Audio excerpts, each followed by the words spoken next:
Good morning, everybody, and happy Saturday. Thank you for joining me. As you can hear, I have a very raspy voice. It actually started sometime on Thursday, and I'm actually feeling better. I don't sound better, but I'm feeling better. So I wanted to continue on with the fall inserts set for my interchangeable sign. So that's what I want to work on today. Bear with me. Bear with my voice. So let's go ahead and get started. Last week what we did is we painted the scarecrow part. And what we're going to work on today is the pumpkin. We have an acorn. And I actually have a sunflower. If I can get all three done today, that would be wonderful. If not, I definitely want to get these two done. Then maybe I can come back later on today, depending on how I'm feeling, or tomorrow, and work on that. And then we also have the title portion of this design that we need to work on. So we'll go ahead and get started. The color I'm going to use for this pumpkin is actually Spice Pumpkin. It's by Deco Art Americana. Deco Art Americana, sorry. I strictly use Deco Art paint. I like it. It's a very good quality paint. I don't think it's that expensive. I recently bought another brand of paint online. It was actually more than this, and the quality was not good. So I've been using this. Morning, Mary. How are you? Oh, you've been sick? Aw. Yeah, I don't know what's going on with my voice.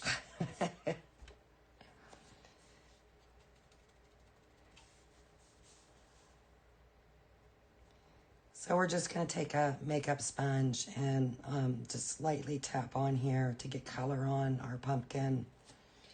Trying to not get paint in the score lines.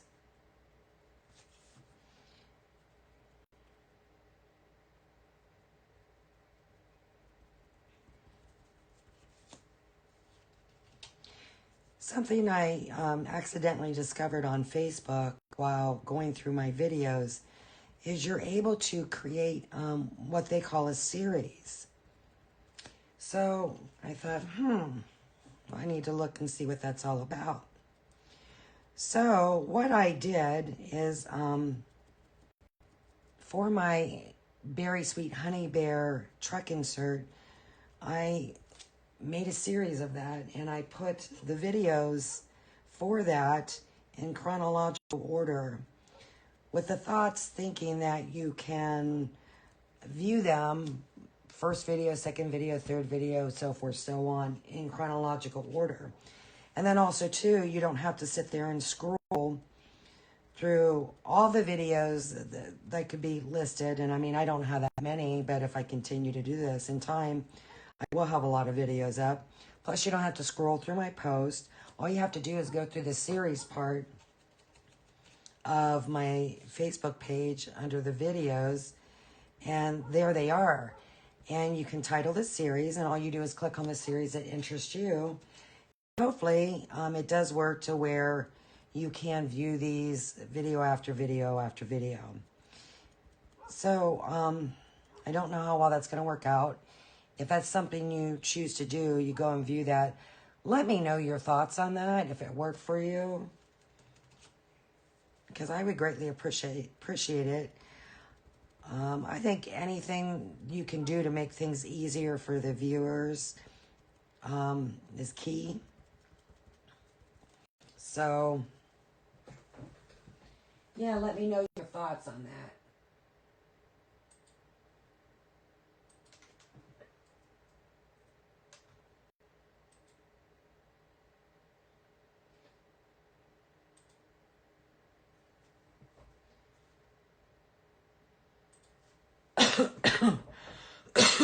Excuse me.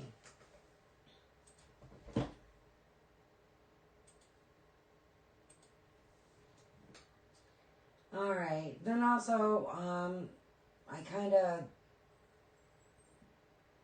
discovered different ways I can use my iPhone, because that's what I use to go live. So to get a better picture,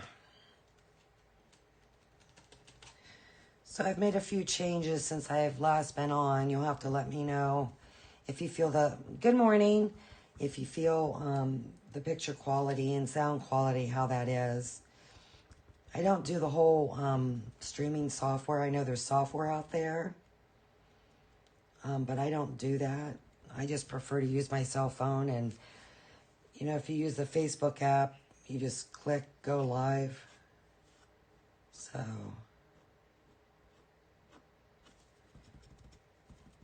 that's what I like to do. So if you're just joining me, like I said, I'm using Spice Pumpkin to paint this pumpkin.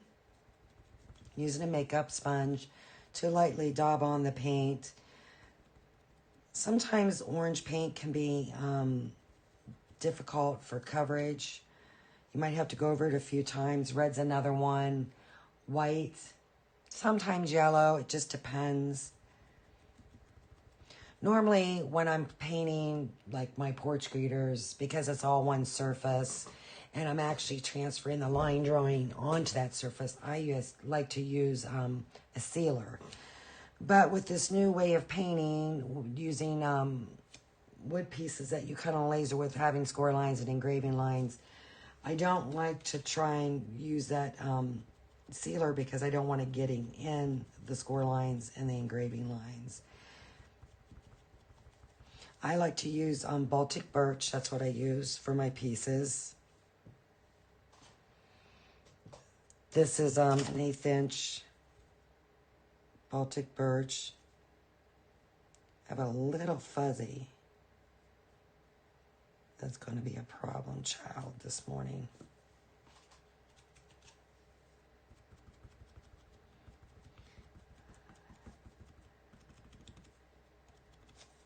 All right, that's probably good enough.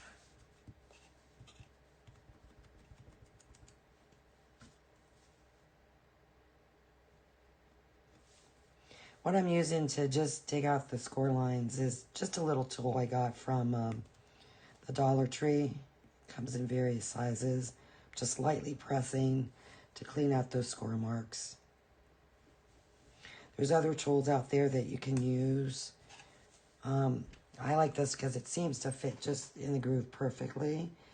You want to be careful though, because it could come out of the track and go across your surface and scrape it. So just do it lightly. You might have to go over it twice. No big deal. While that's drying, might as well go ahead and paint the leaves for this pumpkin. I'm going to use a color called Light Avocado.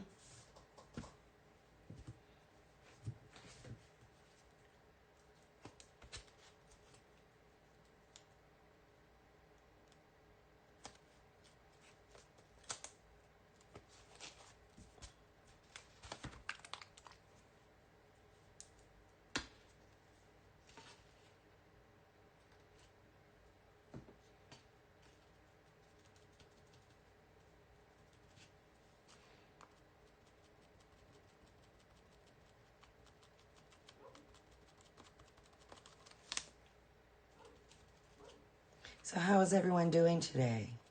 It's a beautiful day in Ohio. It's supposed to be getting rain in a few days or tomorrow. It's supposed to rain for the next couple days, but today right now is absolutely gorgeous. Nice and sunny, warm. And I'm glad because a friend of mine is throwing her daughter a birthday party and it's outdoors. So I know she was kind of concerned about the weather, but I think she's going to have a beautiful day for her daughter's birthday party.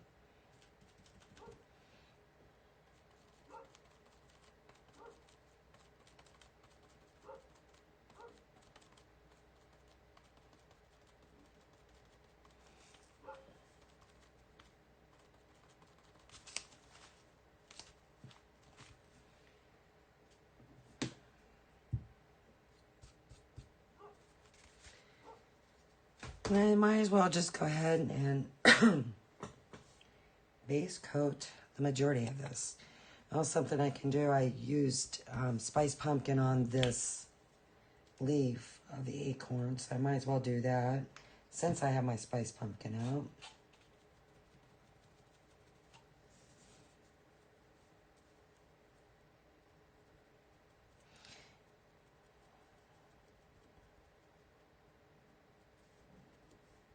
Now, if you were to buy this insert set when I get it listed, you want to be careful because the veins on these leaves are done with engraving, and you want to put your paint on lightly, tap it on lightly so you're not getting it in the engraving areas.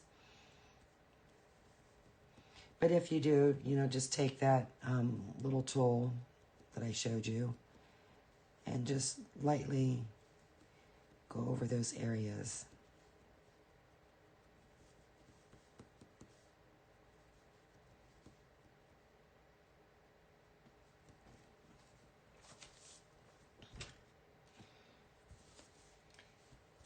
And I might as well just do a lot of base coating right now and then go back and start my highlighting and shading. That way I know all my surfaces are really good and dry.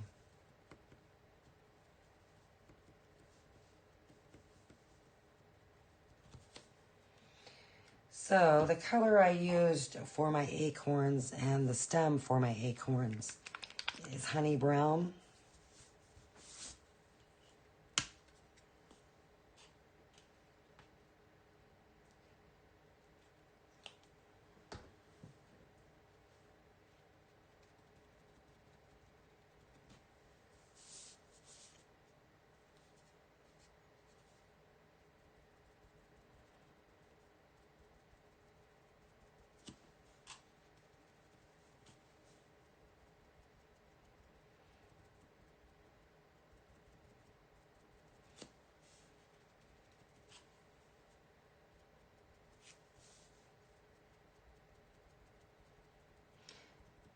Now, I will not be doing a whole lot of talking in this video, so I do apologize in advance for the silence. I'm just going to choose to talk when I'm telling you what colors I'm using and what I'm doing.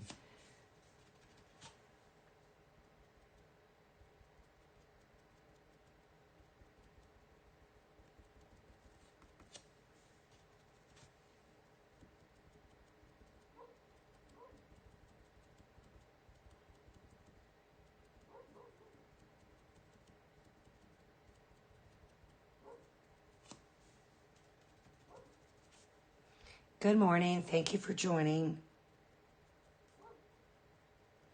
Now, even though I'm using a bigger sponge, what I like to do when I'm getting into tight areas next to something that I've already painted to keep from getting paint on there, I kind of like to tilt my sponge at an angle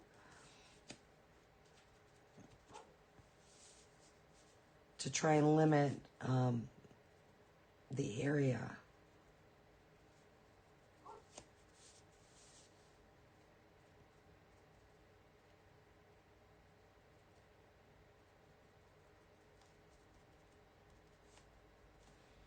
I mean, if you were to get paint on an area that you don't really want to, I mean, you can always go back with a brush and cover it. It's no big deal. I just try my best not to make extra work for myself.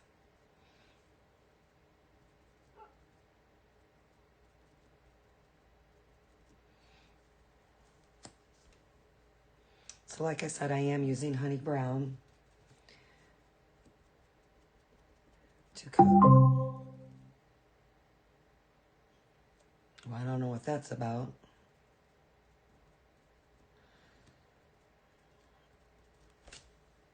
Good morning. Thank you for joining.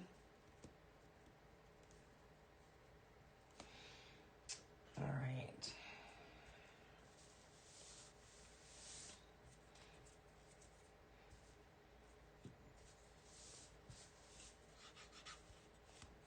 Now I like to, hi honey.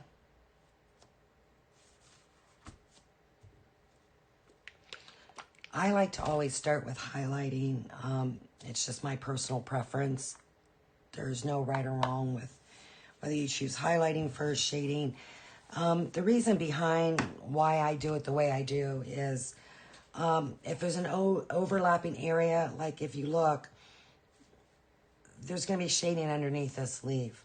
So if you look, this leaf, it will overlap right here, and I like to highlight the outside edges. So if I was to shade first, then my highlighting goes up to my shading area and kind of just, to me, it looks off. But that's just me. So I always like to try and highlight first, and then if I have to shade over top where highlighting meets shading, the shading's taken over and going over top of that highlighting. There is no right or wrong. It's just a personal preference I have. So I'm going to use Tangerine to do the highlighting. I really like to float highlighting and shading with a flat brush. You want to try and use the biggest brush you can, the one you feel most comfortable with. The bigger, the better. And just put a little bit of paint. That's actually probably too much paint, but put a little bit of paint on the corner of your brush and just go to your paper palette. I'll just kind of show you briefly. And just start blending it in and working it back and forth, because the purpose of what you want to try to do is you want to try and move that paint to the middle of your brush. What that does is it takes the majority of the paint where it's going to be really dark and then just kind of moves it out and makes it a gradient. If you look at my, and I'm going to have to dip this again because I'm really blending it, but as you can see, it goes from dark to light. And that's the whole purpose of floating, is to get a gradient. So we'll do it again. Just take a little bit of paint on your brush, put it on the corner, go to whatever surface you're going to use to blend, and just start. See how that's really dark? And I move it back and forth. And as I'm doing that, it's getting darker. It's dark and moves to lighter. And that's the gradient. And they always say, whatever you're seeing on your paper palette is how it's going to look on your surface. And then I just come to my surface and I just go real lightly. I apply it with a very light touch. And this is very minimal. You probably can't really see it all that well. And that's okay by me. I like to build my highlighting and shading in steps. So, and the other reason why, just so you know, why I'm starting on the outside edge with my highlighting is I want to do the outside edge of each one of these sections. Okay, so by me starting out here, okay, when I go to this one, I'm not taking off that paint. If I was to do it opposite and I would have started here, okay, you would have, the paintbrush would have taken off. So I like to go from one side to the next. It's kind of hard to explain, and especially if you're using a bigger brush.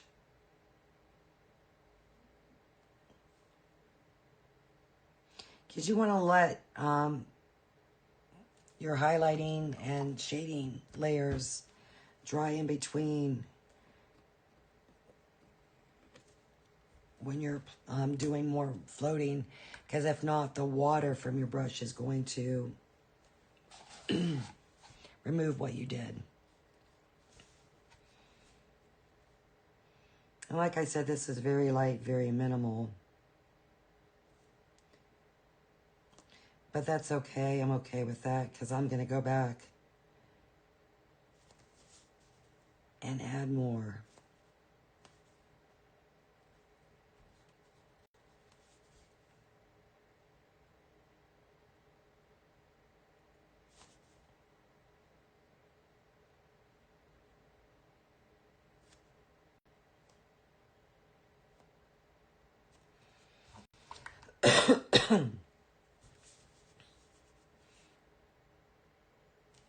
Now see, if I was to go and try and do this side, I would turn my piece like this.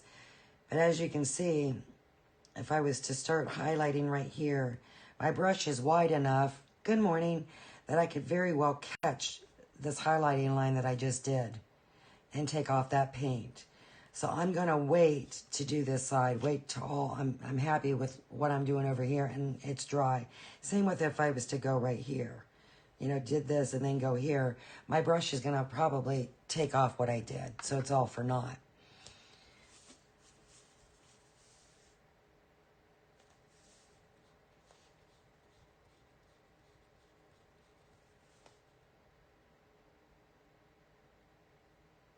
Thank you.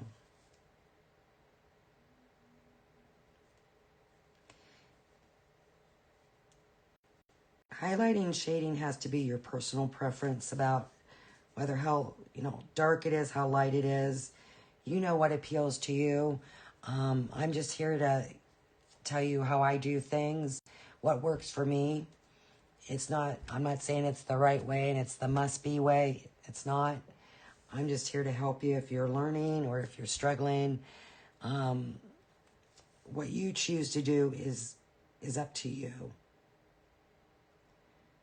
But if I can help you, then that's wonderful.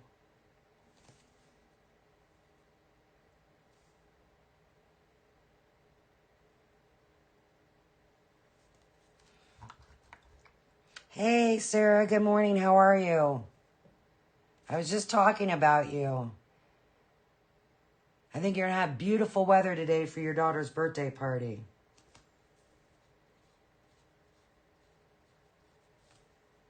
I'm happy for you. I don't think there's going to be any rain in the forecast, and I don't think it's going to be too hot today.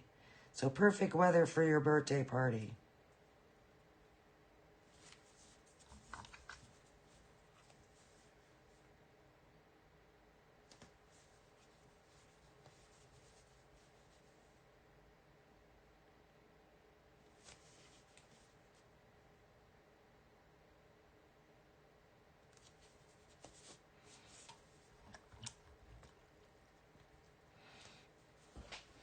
All right. This is still a little bit wet, so I'm going to wait to continue on and build up my highlight. I bet you do. What time's the party start? Hey, I'm going to give you a heads up. Not to talk shop, but I'm going to let you know. Sam let me know on Friday. You and I are going to get hit bad with 66607s. I mean, it's bad. She said something about the new colors. I think she said tangerine and lime. So if you're still here, I'm just telling you,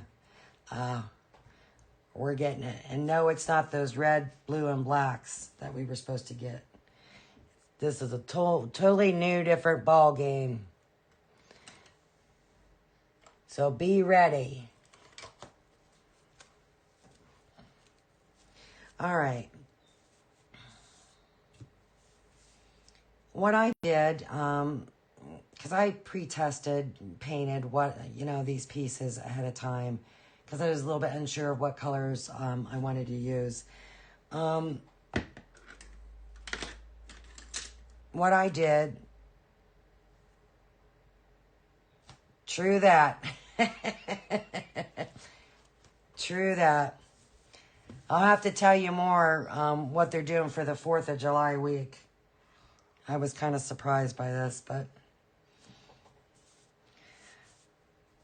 I hope you have a really, really good day. And I hope the party goes really well. So what I'm going to do is I'm going to actually dry brush with tangerine right down the middle of my leaf, just to make it a little bit lighter. So when you do that when you're dry brushing, what you want to do is go to your paint, put paint on it. Then you come over to your napkin or your paper towel, whichever you choose, and you wipe off as much paint as you can. Then you go to your surface and you just lightly rub it on. And you might have to do this a couple times, and it's okay if you don't see a great result at first. You want to do this lightly and in steps. Because if you don't take enough paint off, you're going to have this big glob. And that's not really what you want. I mean, you can go back and fix it. You just have to base coat again. But, yeah, you just want to do it lightly. Now, this brush is probably actually too big for this area. But it's okay. But I'm just going down the middle vein, and I'm just kind of like rubbing my brush back and forth just to get a little bit of lightness, a different color. And if I, like I said, if I have to... Oh, she sent it to you? Oh, thank you, honey. You have a wonderful day. I'll see you Monday. Thank you for stopping in. Greatly appreciate it.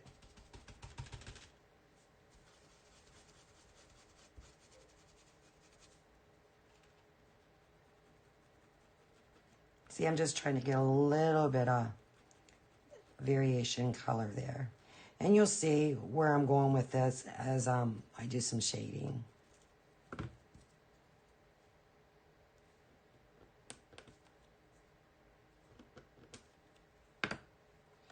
And that's probably light enough. I'll know once I put some shading on there whether I want it to be a little bit darker.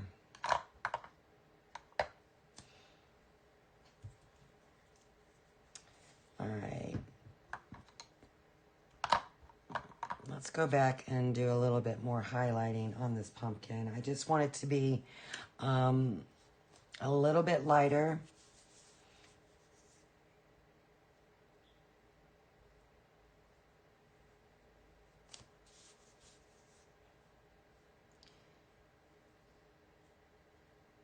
I mean, even though we're gonna, this is basically a flat piece of wood that we will be adding on the leaves, gluing the leaves on to give it a 3D effect. But what I'm trying to do is create an illusion of layers by highlighting and shading to make this actually end up looking like it's multi-layered. That's kind of generally the purpose behind highlighting and shading, is to give that optical illusion.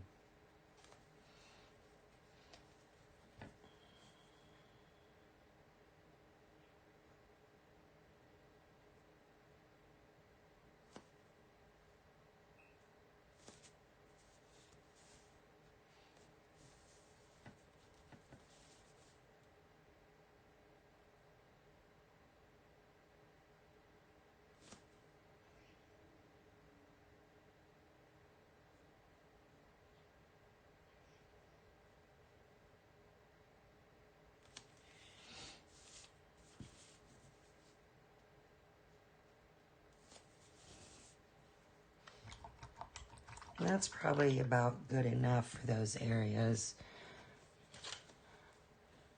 I'll let that dry and I'll go over to the other side.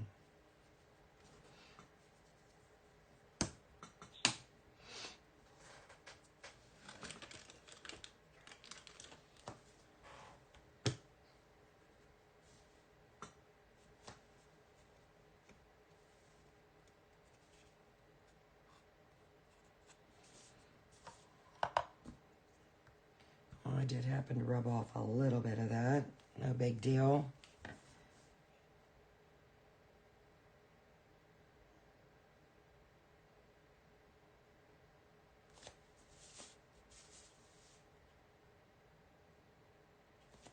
Got way too much water on my brush.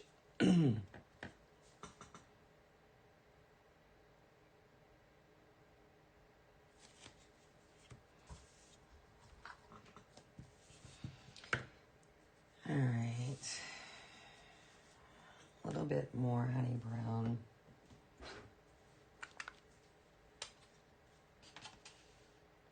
The surface is a little bit blotchy.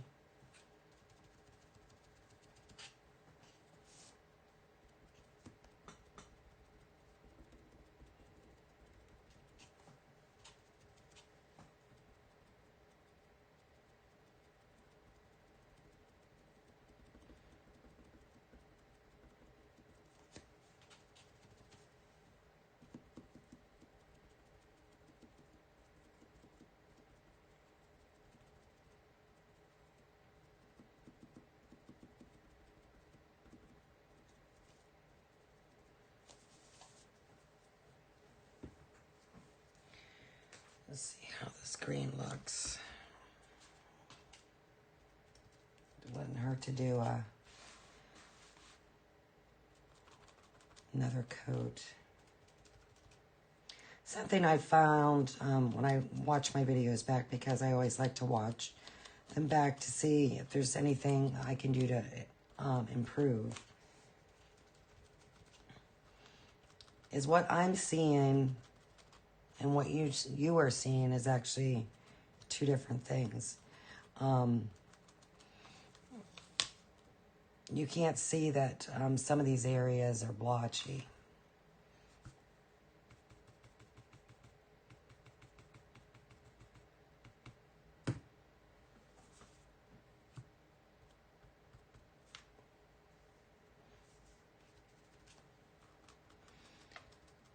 But when I look at it, it actually is. My iPhone must have a really good camera.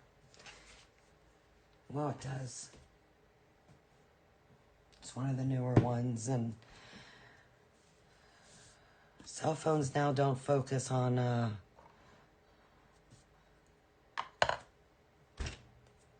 being a cell phone. They focus on being a camera and taking photos and videos and making sure they're wonderful. So I guess that benefits people that like to use their phones for taking photos and filming video.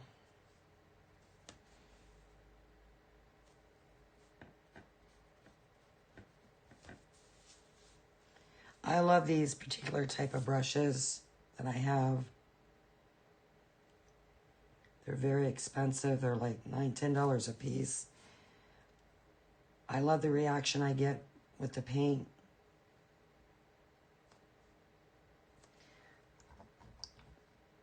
But they just don't, they didn't hold up very well.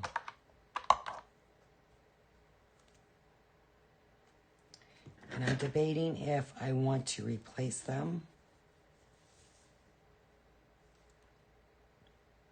I'm really debating because they are expensive brushes. And I don't understand why they did not hold up that well. The ends, you got to have a really, when you're using a flat brush for shading, they've got to be really, the ends got to be chiseled. They got to be sharp, and I don't know what happened, but these somehow, I don't know, they lost their edge. I might give it another try. Just I would have a lot of money in 4 brushes. And I just don't know if I'm willing to spend that.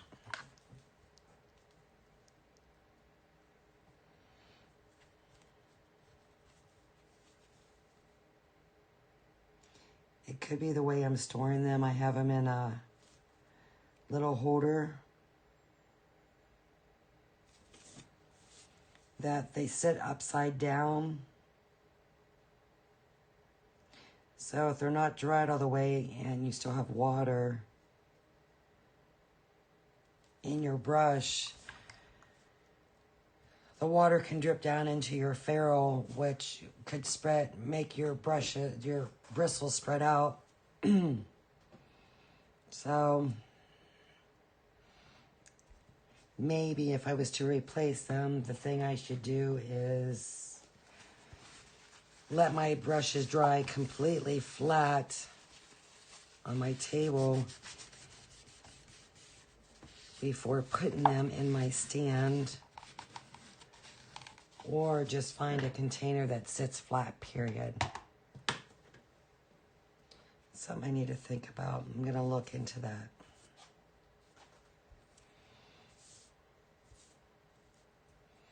I think I want to go over that little highlighting area just a titch more. Just a little bit more.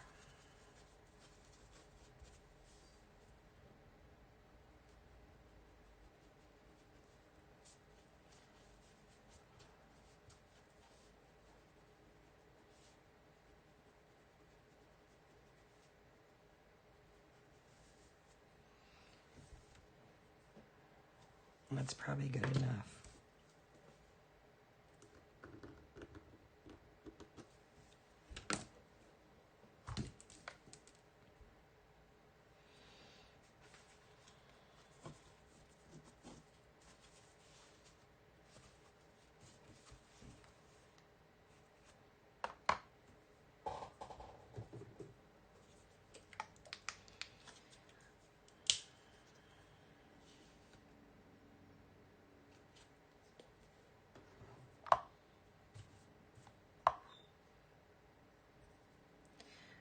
I'll go ahead and do a little bit of highlighting on these leaves. I like to use a color called celery green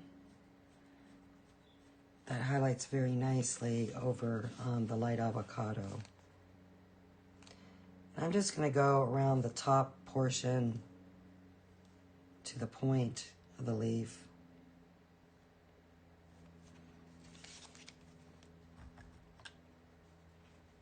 And then I'll come back and shade the other side with just regular avocado.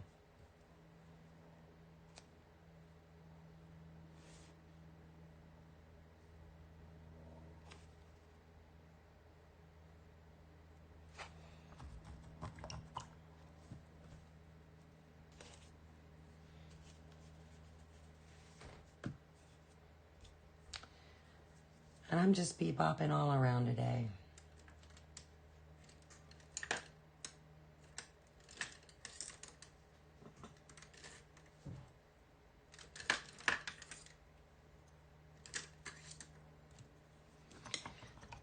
Good morning. Thank you for joining. So since I have my honey brown out, I know I painted the pumpkin stem honey brown. So I might as well use that, get that painted so it can dry, and I can go and shade and highlight on it. Because I'll be using the same shading and highlighting colors that I use for this stem of the pumpkin that I do on the stem of the acorn and the acorn.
Just want this highlighting to pop just a little bit more. And once I put the shading on, it will definitely brighten up that area. But I really want that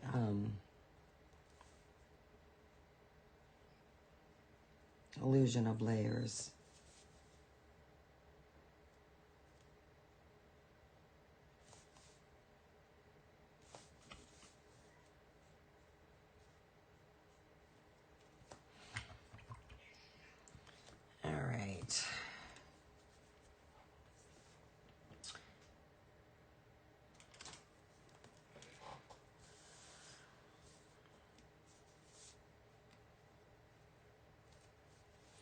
Now what I'm trying to do is get a line as to where exactly I'm going to glue the caps of these acorns to help give me a guide for shading underneath these.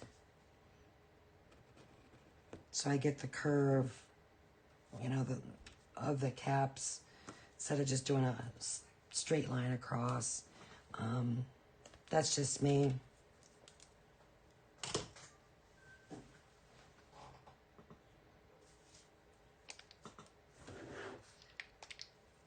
I like to portray things in the way that, you know, they would look in real life.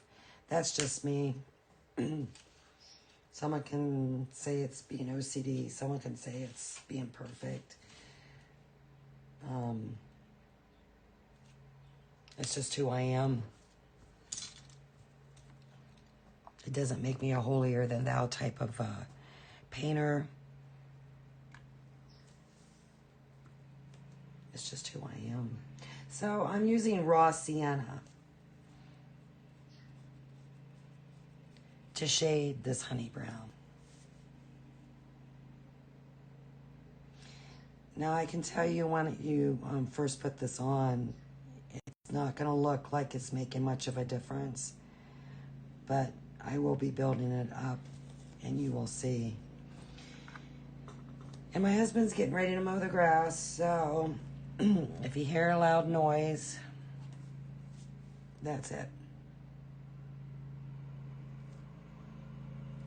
Hopefully it won't be too loud and too interfering, but he's very meticulous about our lawn.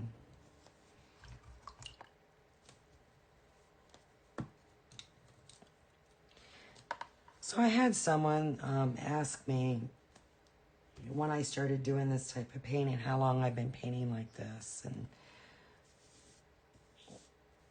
you know, how did I get involved in it? I've actually been a crafter, arts person ever since I've been a child. I mean, my grandma did all kinds of things, and I would go visit her in the summertime for a few weeks, and she would teach me things. She taught me how to crochet when I was in grade school, probably like 3rd grade. I just always admired my grandma, and I wanted to be like her. Which brings me to the name of my business, Ella Vida. And that is to remember both my mom and my grandma. My mother's name was Eleanor, and my grandma's name was Vida.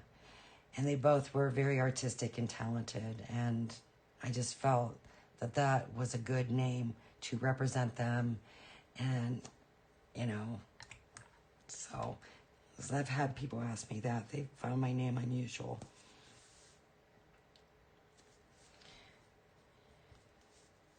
But I would always go to my grandma's house.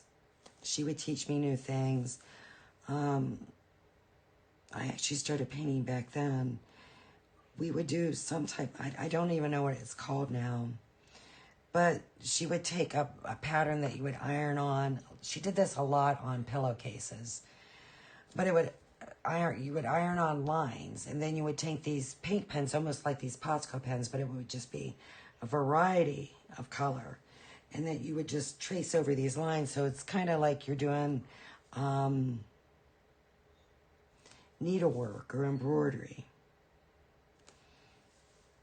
And so we would, you know, do that. And I was always in art class. Always. All through school. Always. I always took art class.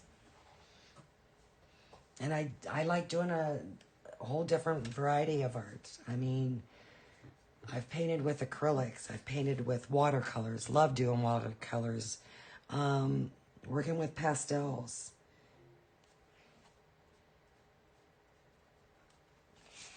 And we actually had a craft store not too far from where we live. It closed a few years ago, which is sad. because it was really a nice store. But my husband and I went in there one day, and they happened to have an advertisement to paint this Santa Claus sign. What it was like an old country, rustic looking Santa, like on the lines of a lumberjack. He had a checkered flannel shirt on, and he's between two trees and had a reindeer, and it was a welcome sign. And sign up for this class if you want to, learn how to paint it. Well, I thought, why not? I've never done anything like that. Why not? I'll try it. So I signed up for the class. It was actually 2 segments. And I absolutely loved it. I was hooked. Hooked. So from there, the internet wasn't big. It was just starting out back then, back in the You Got Mail days. So I bought myself a scroll saw. Used to go to Artist Club website. Oh, that was the best website for painters. You could get everything and anything. Bought some books, patterns. My favorite go-to people were Kay Quist, Christine Schilling, Tanya, I think her last name was Colleen, Shirley Goodridge, Sandra Malone. Those are the people that I painted. And bought their books, bought their patterns, and just started painting. You didn't have the resources back then that you did now with YouTube, excuse me, these Facebook Lives. I mean, you just didn't have those resources. So it was, learn.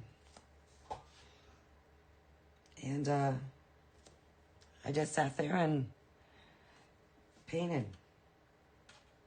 And then it was during the time that it was Christmas time. So I was painting some ornaments, and I was working for the library system at the time, and I was telling the girls I work with, what I was doing. Something I had learned, and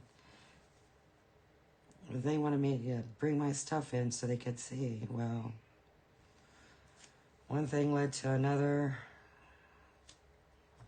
and everybody wanted me to paint them Christmas ornaments. They wanted me to sell them my ornaments. And there was a lot of ornaments to paint. A lot.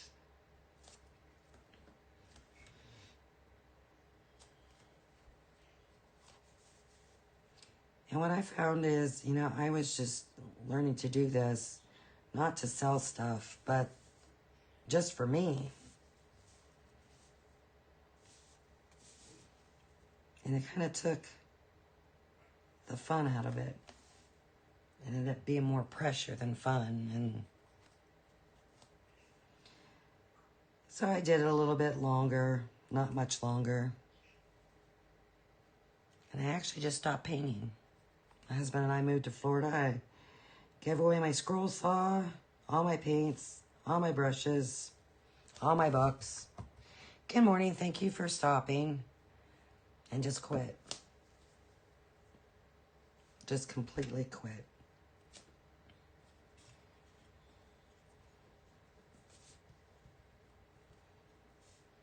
And it was just till, 4 years ago, maybe 5. I don't know, I just seen a picture of something on Facebook, and I really liked it, and it's like, I need to try that again because I really enjoyed painting.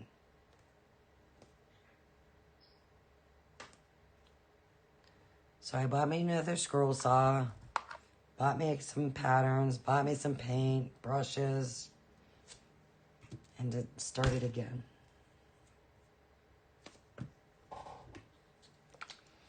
And then I thought to myself, I like to draw. I've been drawing ever since I've been a kid. I think I can maybe come up with a few designs. And so I did. That's when I started doing the porch greeters. Never really did anything with laser cutter files. I'm using marigold to highlight the stem of that pumpkin.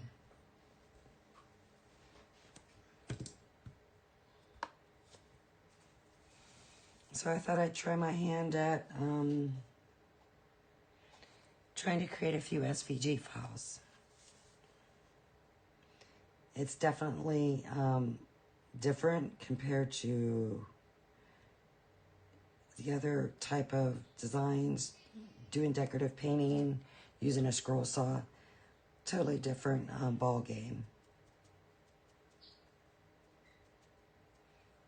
Just something you have to learn.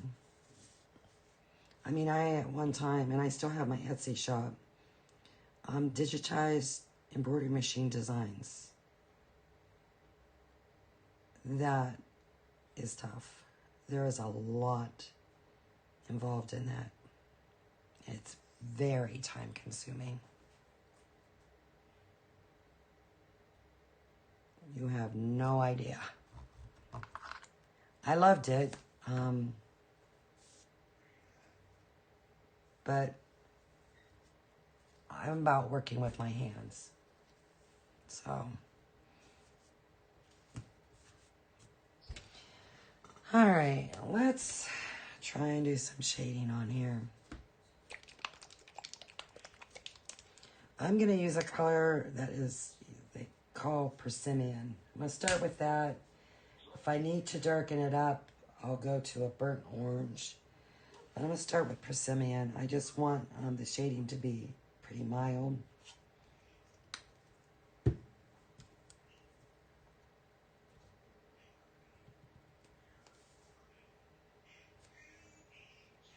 Oh, my bird is on a roll.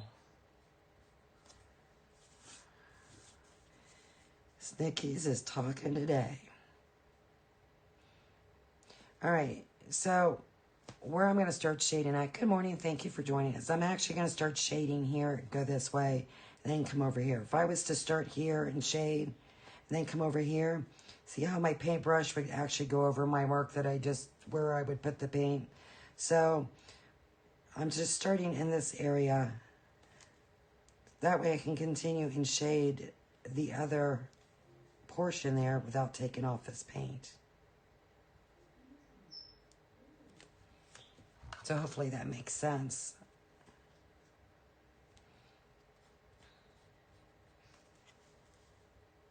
Because if your paint's not dry and you go over it with your brush, with the wet side of your brush, you're taking it off.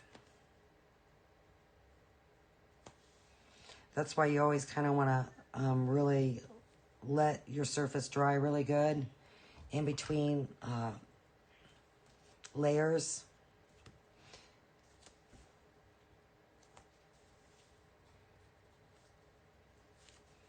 And I'm never in a rush really to paint, you know, to paint. This is relaxing for me. I really enjoy it. I'm not looking at the clock to see how long I've been doing this. This is my time, and I'm going to take however long I choose.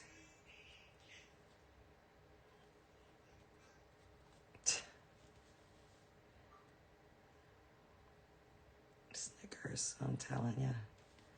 She is something else. Some days she's more vocal than others, and today is one of them. And that's very, very faint. And that's okay. I'm going to go back. I'll build it up. I'm just going to go around the outside edges with this persimmon, just to bring another color onto this leaf.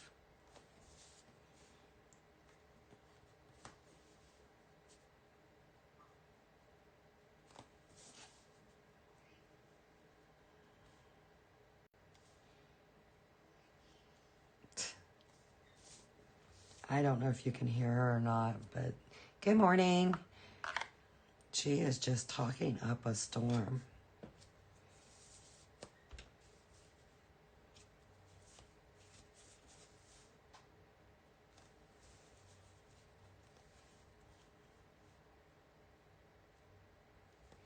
My bird is a Congo African gray parrot.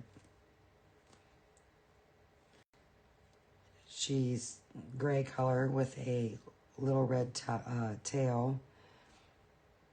She's only probably that tall. That's all the bigger she's going to get. But she is a talker. The African grays are the best talkers out there. And she's smart. She is smart. She talks in my voice. She talks in my husband's voice. She'll have a conversation like I would be talking to my husband and my voice and his voice, and like she'll yell out for one of us and answer in the opposite person's voice. It's just amazing. It's amazing what she has picked up. I don't really sit there and try and teach her to say stuff. She's going to learn what she wants to learn. I mean, I've taught her how to say stuff, you know, but she'll learn what she wants. Dictation and emphasis on certain words seems to attract her to learning. I mean, her best friend is Alexa. She talks to Alexa all day long. And she's even got Alexa fooled because she'll say something and Alexa will think she's talking to me because she's talking in my voice. It's just absolutely amazing. I mean, when I had my tree, my Christmas tree hooked up to a smart plug through the Alexa app, she was constantly turning off my Christmas tree. It was just constant. I had to actually change the way I did it because it was a light show all the time. Off on, off on.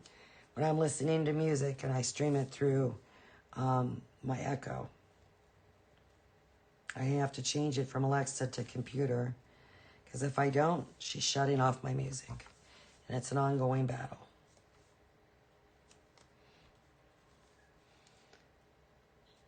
They're not hard work. They're pretty self-sufficient. Food, water. Let them out of the cage every now and again.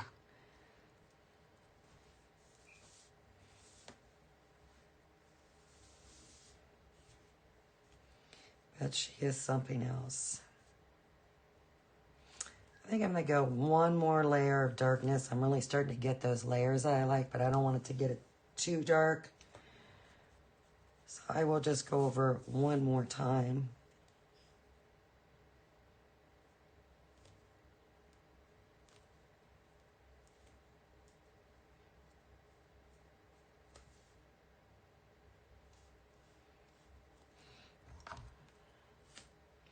I remember the one time I come home from work and Alexa was playing a broadcast, a news broadcast. Yes, I know. After a 2-second broadcast delay, Alexa, stop. But she was playing a news broadcast. I don't know what Snicker said to make her do that.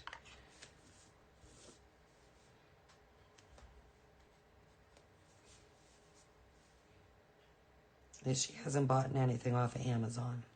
She did start me a shopping list one time,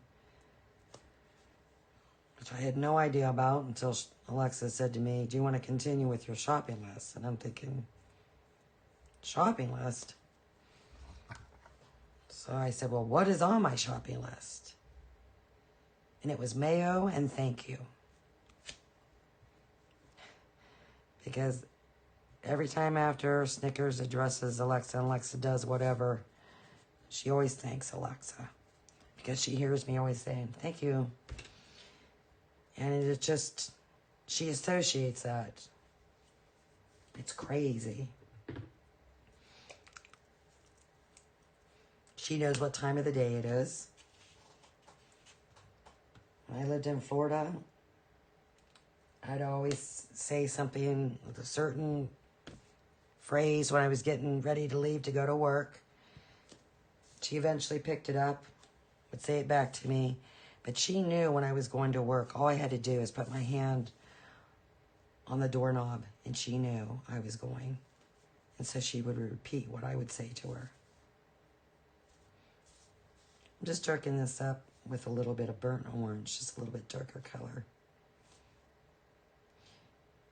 She knew when I was going to bed. She knew by when I walked by her cage by a certain time of the day that I was going to bed. She just knows.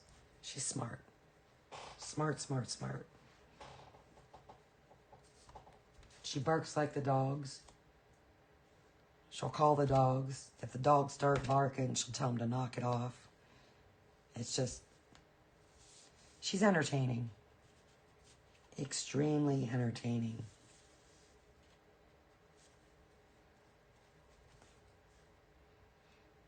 And these birds will live for years and years. This bird is actually going to outlive me.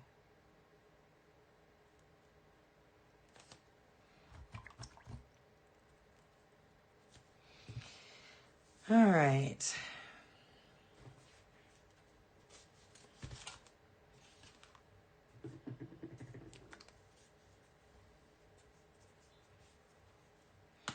Not for sure how long I've been on. All right, I'm going to shade the bottom of these leaves with avocado. I'm just going around the bottom.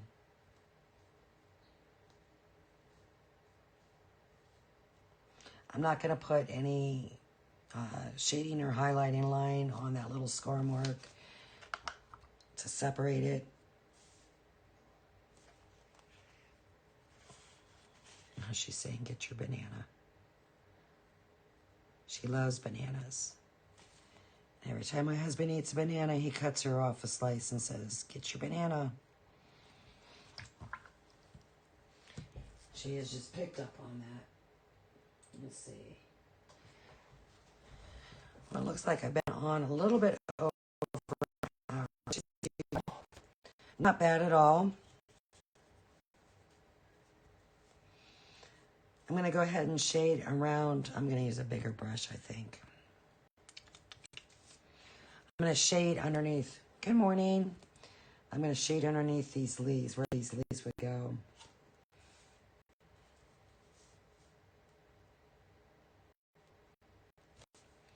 Ooh, got too much water on my brush, but that's okay.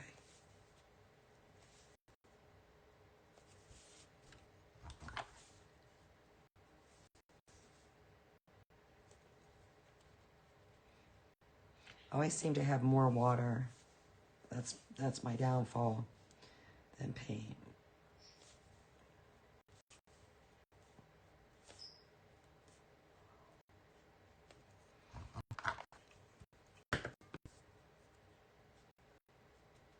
But if you use a mop brush and just kind of tap at the edges of where that water is, you won't leave a watermark.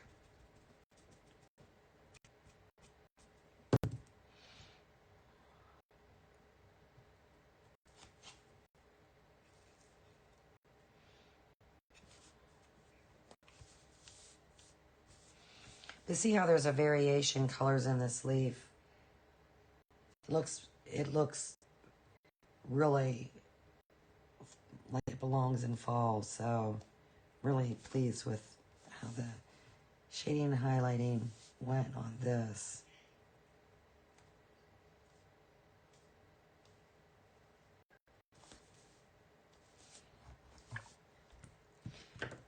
And while I'm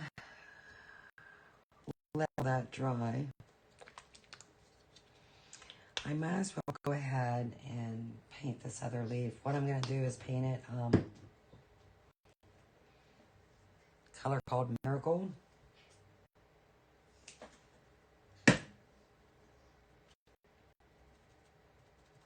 Here's what I know. I have 4 squares. I know that I want one square a yellow color. I know I want one, the orange. I know I want another one green.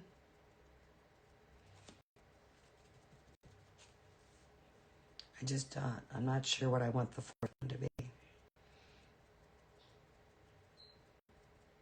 I don't know if I want it to be a honey brown. If I want to bring in the country red, add red, even though I haven't used any type of red at all in any of my design. Part of my elements here of my designs, and I kind of like to, go off of that. Or if I'm just going to stick with an antique white. I haven't decided yet.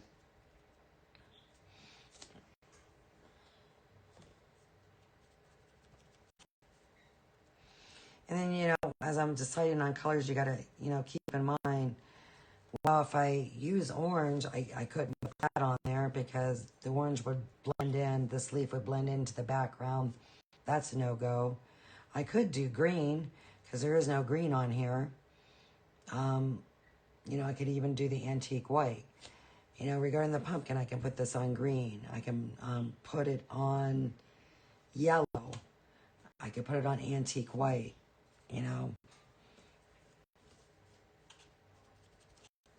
Because the squares are not the focus of the design. It's what's on the squares that's the focus of the design.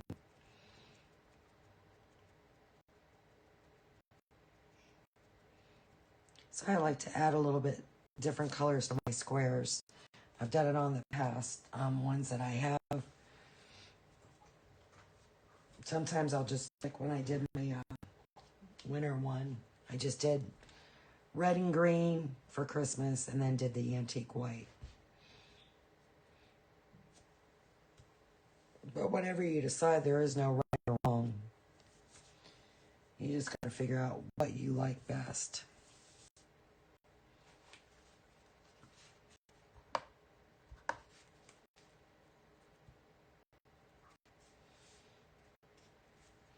Whatever appeals to you. I might have designed it, but you're painting it, and it's going to be what makes you happy.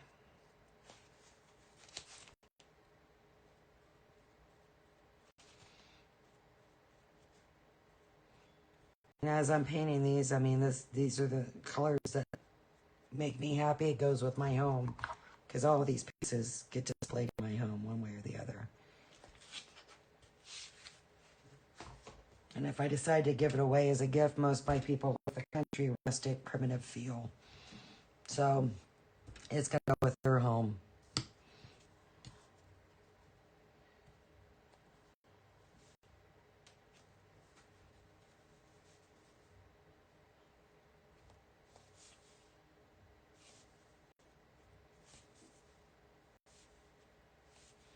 I don't care that I'm getting paint in the score lines of the leaves on my pumpkin because my score lines are significantly smaller. You can see right up here. They're just there for placement purposes only. To help you place the leaf.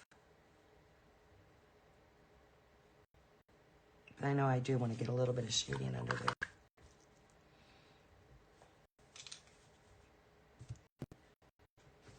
All right. Go ahead and paint the caps. Now these have a bunch of score lines. I'm going to lightly try and paint this with the makeup sponge, but if they get in the score lines, they get in the score lines.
I'm using milk chocolate, if I didn't say earlier, to paint the cap of this. It's just a titch darker. I will use the milk chocolate to paint the very tips of these acorns, just to get a little darker shade in there.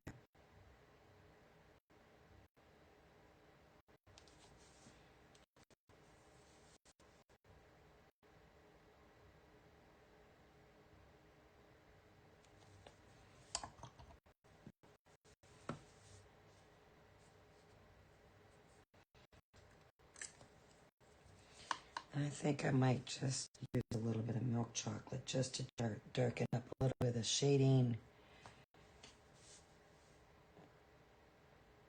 on these branches.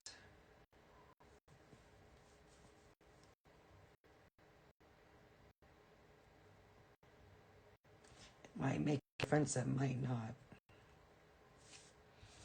If I have to, I'm actually going to do some shading on that cap. I'll use that.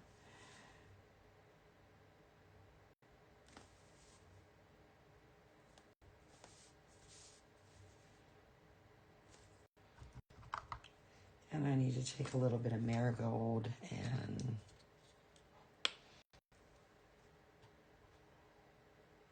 just try and highlight around the stem.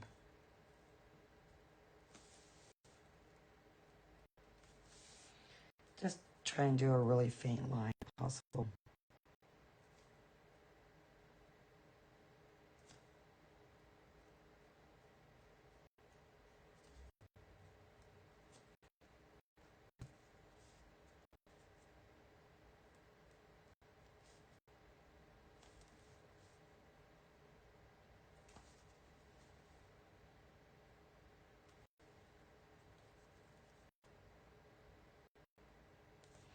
That ended up brighter than what I wanted, but that's all right.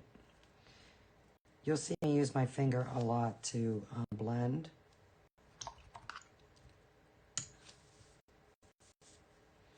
I think a lot of people do.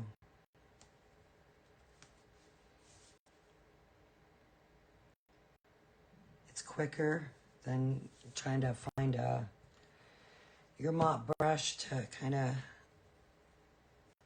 blend it.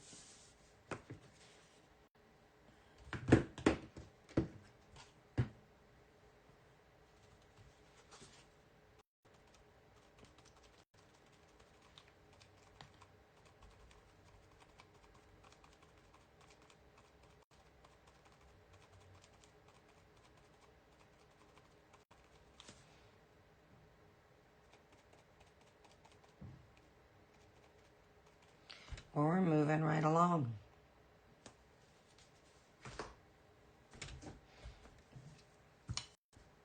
We probably will get to the sunflower today. And part of the squares. All right. Go ahead and highlight inside that leaf. I didn't clean my brush off. No big deal.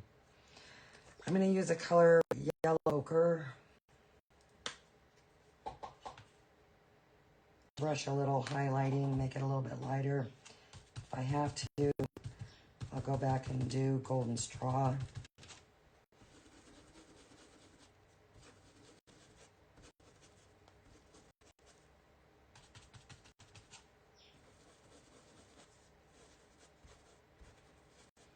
Just load up your brush, take the paint off. And just come over and just lightly rub. And I'm just going down the main vein line just to lighten it up.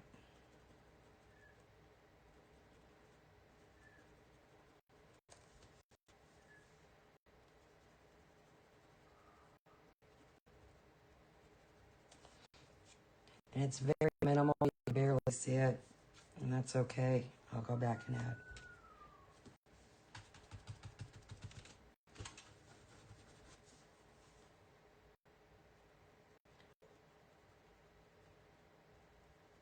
That's a little bit more bolder.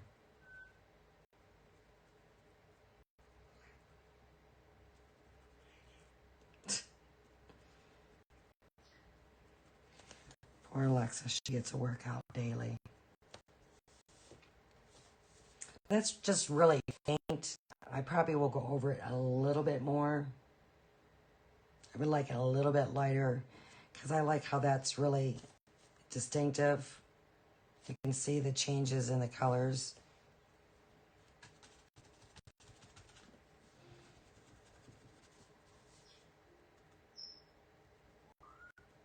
Ooh boy. Didn't rub my paint off good enough.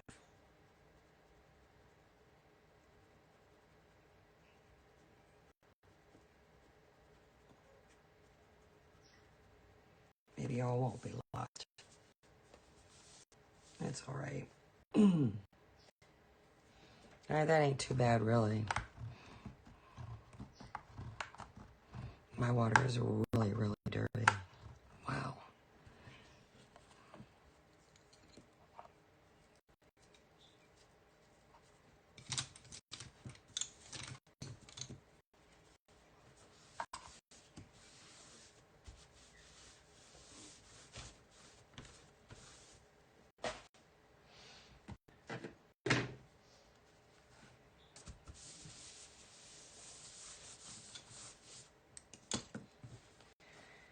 All right.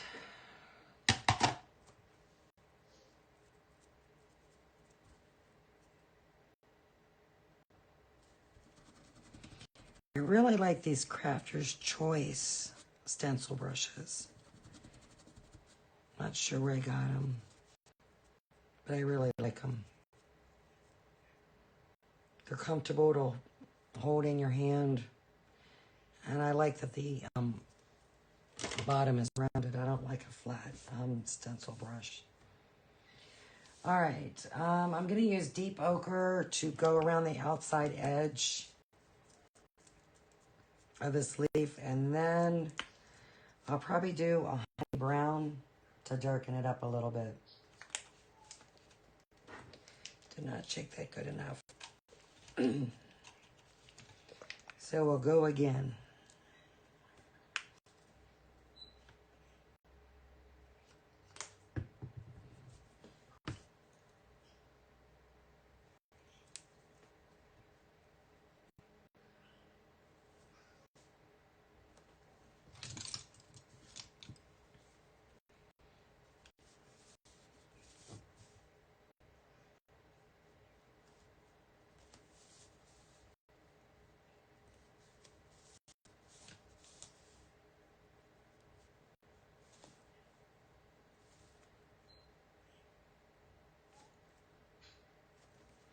You can see it doesn't really make that much of a difference. I'll just build it up a little bit, and then I will, like I said, go back with that honey brown, and there you'll be able to see the variation colors.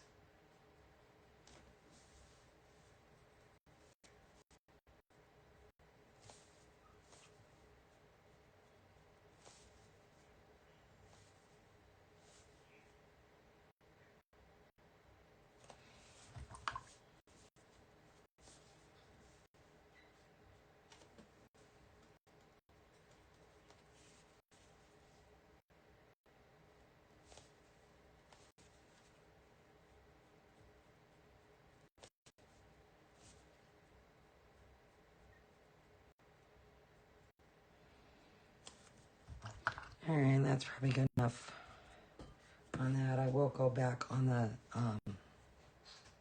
stem of the pumpkin and darken it.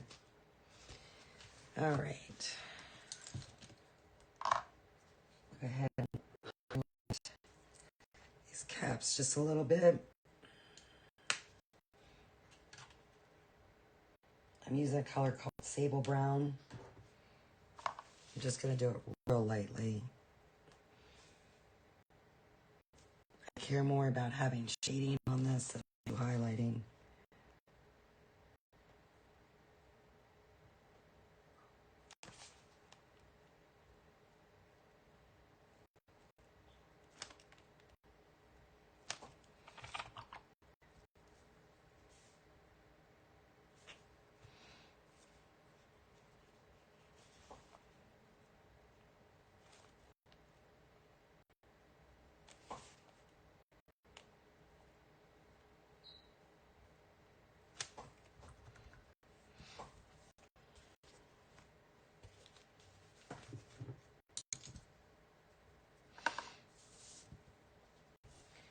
Try this leaf again.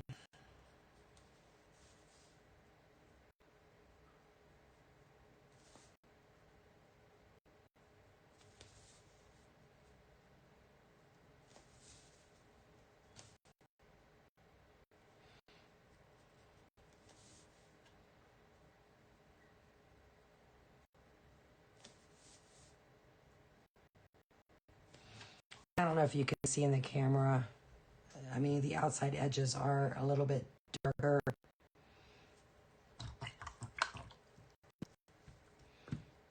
I just don't think that I have a dark enough yellow. Even if I was to use that antique gold. So, I will just stick with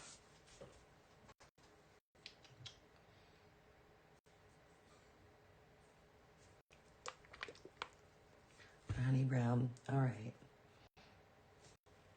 Gonna use a little asphaltum. This is a wonderful color to shade with. It's really a nice brown.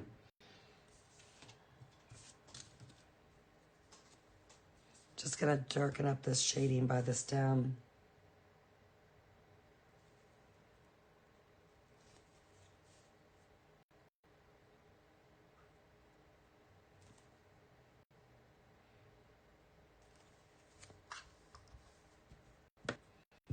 She got that wider than what I wanted, but oh well.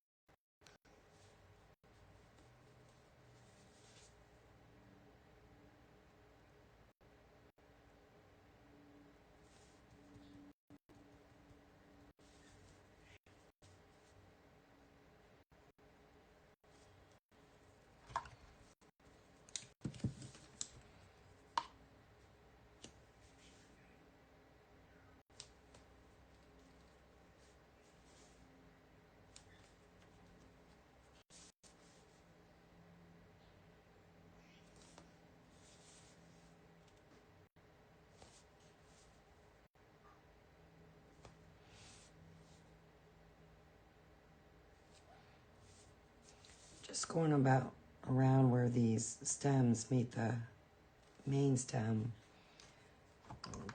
to make it pop off a little bit. All right. Now I want to use this asphaltum to shade.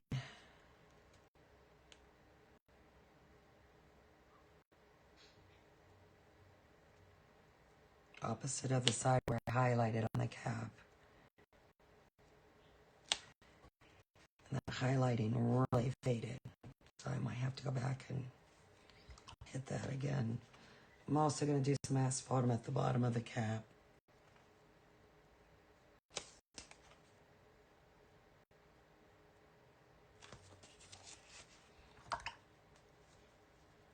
I'll definitely go over that. I want it a little bit wider than that.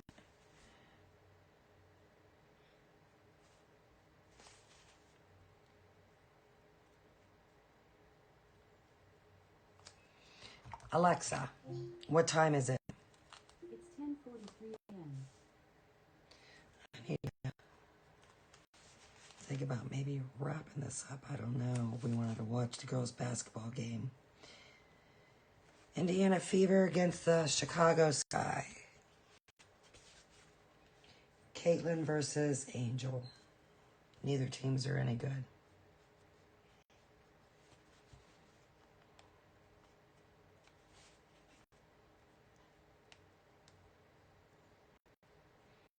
But like I've said in other paintings, my husband and I are huge Caitlin Clark fans, and we wish her all the luck in the world. Don't get down. He just was put with a cruddy team. All right. I mean, that girl's talented. She's the Tiger Woods of golf. And Tiger, come onto the scene. everybody wanted to learn golf. Everybody was into it because golf was starting to die. And now all these young kids are so into Caitlin Clark. And that's good. Just going over this with a little bit of honey brown. Just to darken those edges a titch.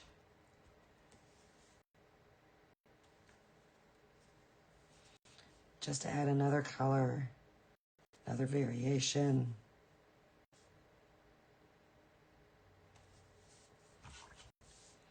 It just darkens up the edges a little bit.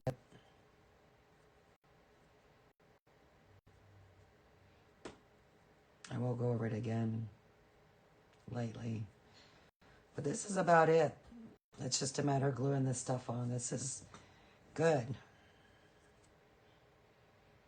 And what I'll have to do is take a break, empty out my water, change it, come back and do the sunflower portion. And that's probably going to be it for today.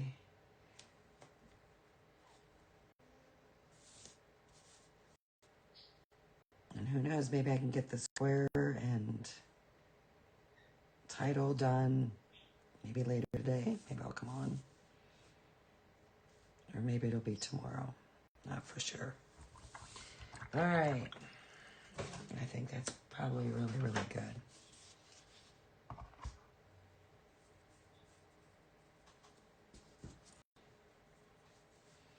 So I think I'm pretty pleased with things.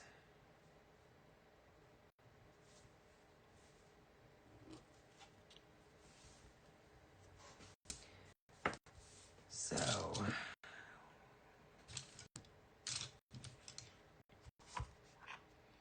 we will just get gluing. Maybe I'll get my paints ready for, I'm gonna do my marigold in my sunflower.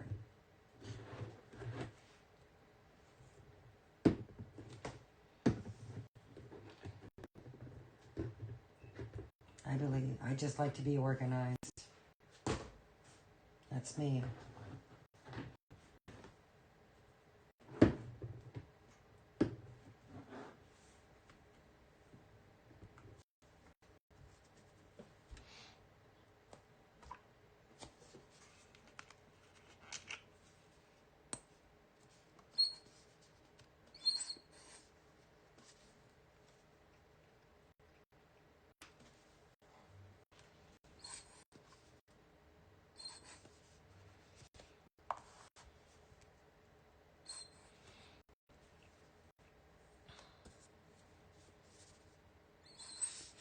Should have put my bottle upside down a long time ago.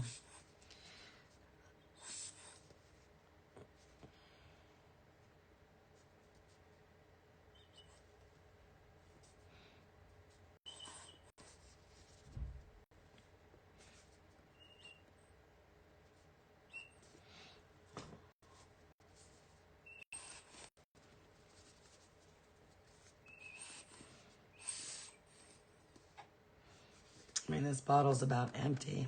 It's the stick fast thick. So it does take a little bit of time to get to the end.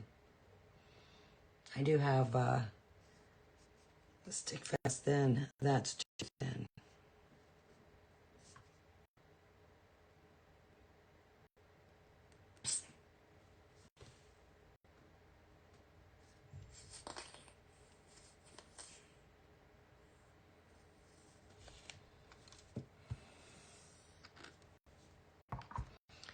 For smaller areas, regarding gluing, I like to use a Q-tip. Some people like to use the bottle and just glue it straight from the bottle. It's not my cup of tea. It's not what works for me. I use a Q-tip.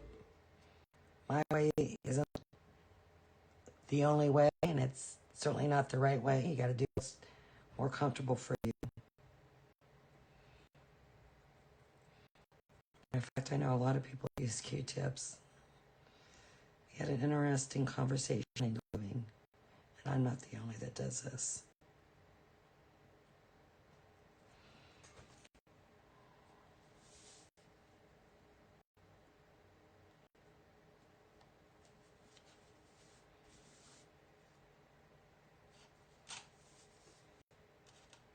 Get your side lined up.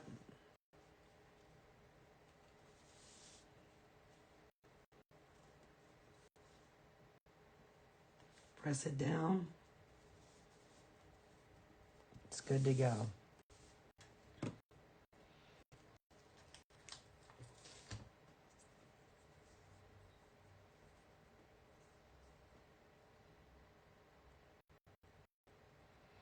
I try and keep my glue in the center of whatever it is that I'm gluing. That way, if I happen to get too much glue, I don't want it oozing out into an area where I don't really want it to be.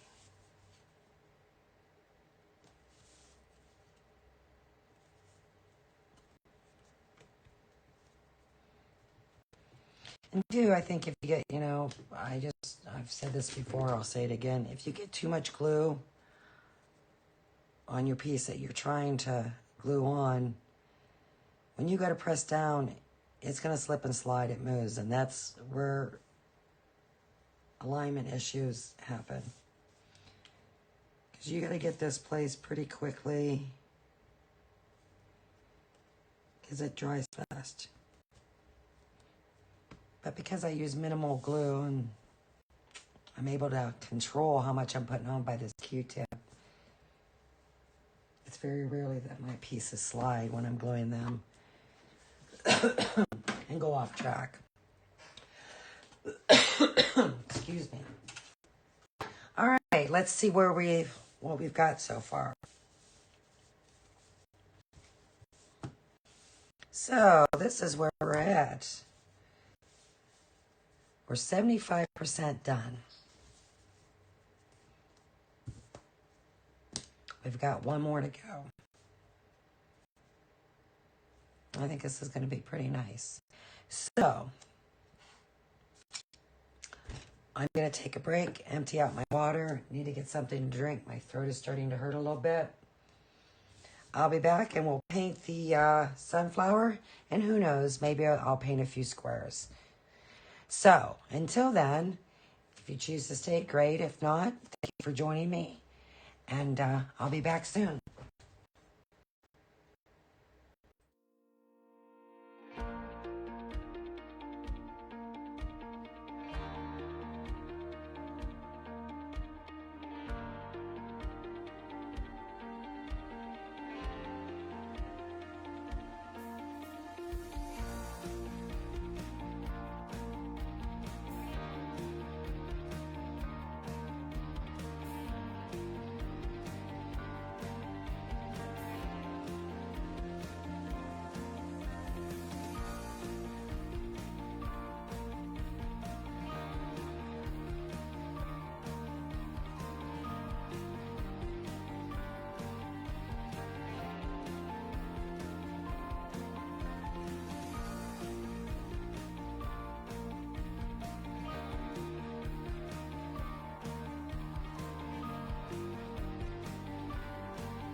Okay, I'm back. We'll go ahead and paint this sunflower. The inside of the sunflower. And I think that'll be it for today. Alexa, what time is it? The time is 11:04 a.m.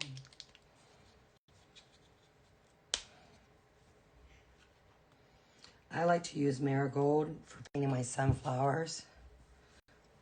So I'll just take this makeup sponge and just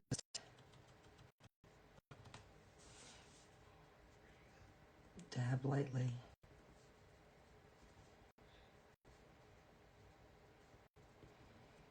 I'm going to use milk chocolate. I'm going to use the same color I did for the cap of the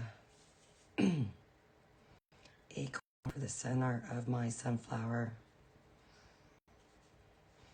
Normally I put score lines on them where there's like a pattern, checker pattern. I didn't do it this time. Probably what I'll do is I'll probably go back and paint dots. It's probably something I won't do live. I'm going to decide. I mean, I know I'm definitely going to shade it. But I'm kind of, the theme is like a country rustic feel. So I don't want cutesy on this particular piece. So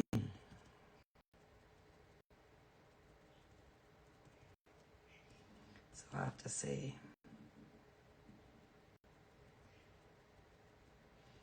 Definitely going over my area onto my leaves, and that's no big deal because I will paint my leaves with a brush.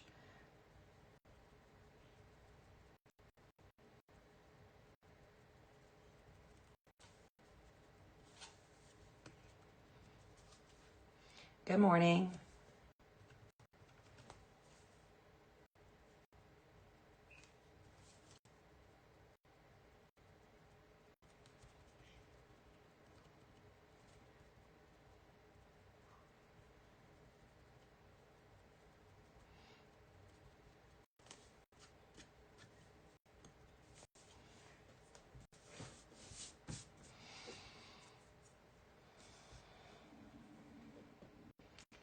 I do know I want one of my squares probably yellow.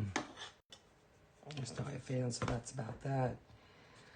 So since I've got the paint out and I'm waiting for the layers to dry, I might as well go ahead and paint this up too. Why not? Get a jump start on it.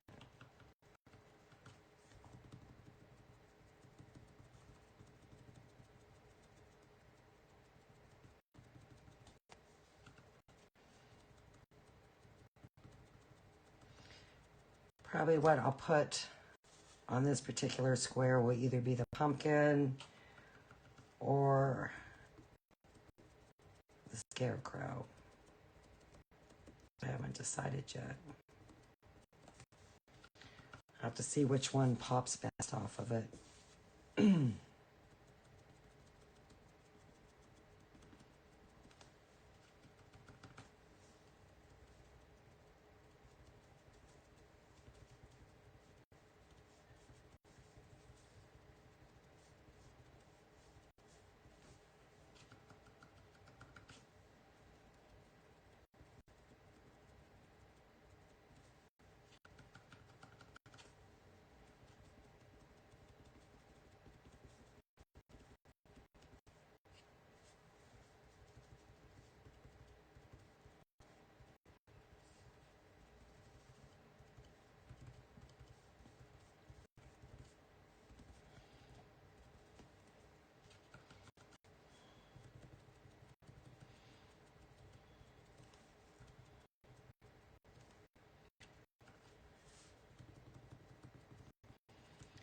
Plus, I need to get my dinner started.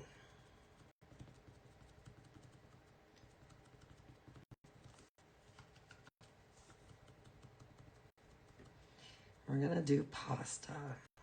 I love pasta.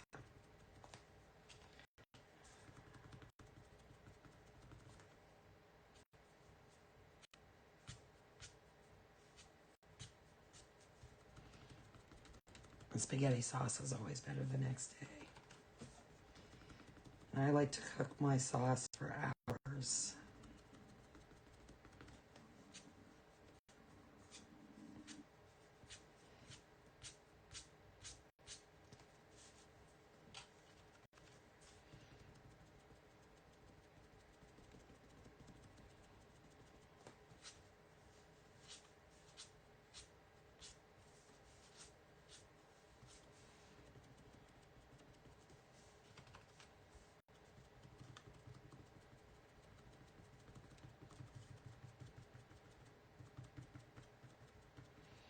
Definitely have to go back over that with another coat. But I think that'd be nice on that. You know, it's hard to say. Probably the pumpkin would be the better color.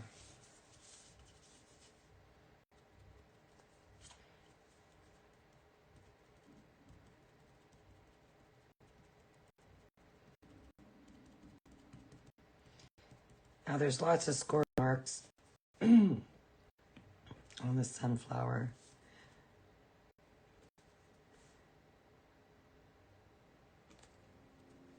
We're going to be doing a lot of shading and highlighting on this. Hopefully to create a lot of layers from these petals. That's my goal.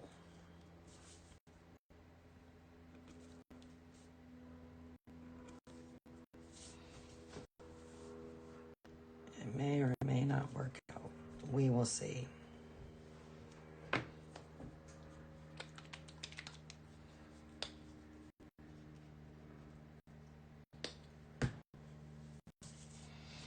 And I'll probably shade around these squares. I think that gives another added look. Like with a darker color. I haven't decided yet. Or just sand around the edges. Kind of give it a rustic, primitive feel.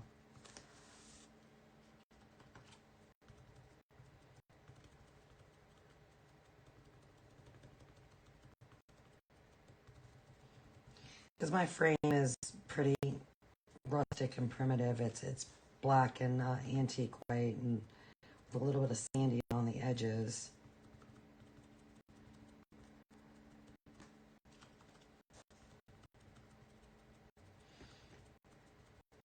I'm not going to worry about getting a great coat of paint on here. I definitely want a decent coverage on the outside edges.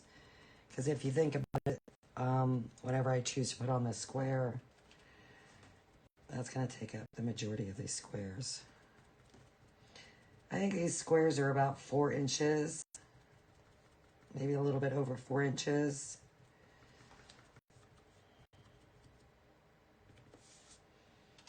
The overall sign, I believe, is like either 10 by 14 or 11 by 14. It comes with an easel that's attached to the back. That way it stands up like a picture, like you would have a photo. It's very, very sturdy, very sturdy. There's holes in the frame that when you put your squares on and the title or whatever, all you have to do is put your finger through the hole. It pops the squares and rectangle out, right out.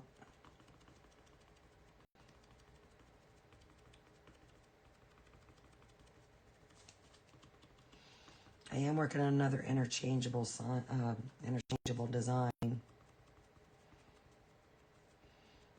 but I won't release that until I've got all the elements, because it's going to be it's going to be a big design with a lot of different elements, interchangeables that you can do.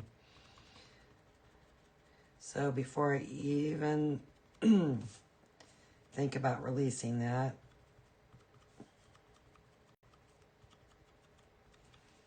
I got to make sure I have all those things.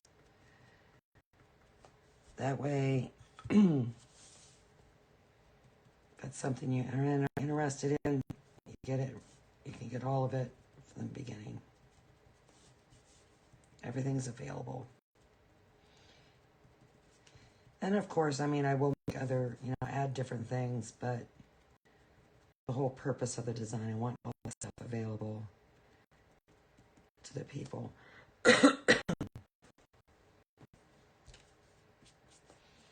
All right.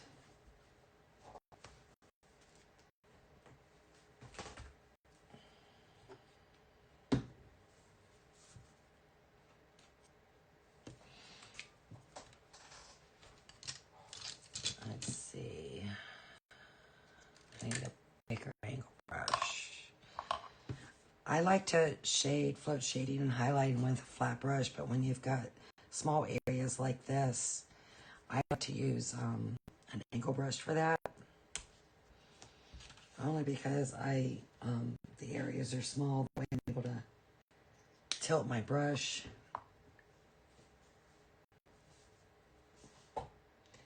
And then I probably will go back with a little buttermilk.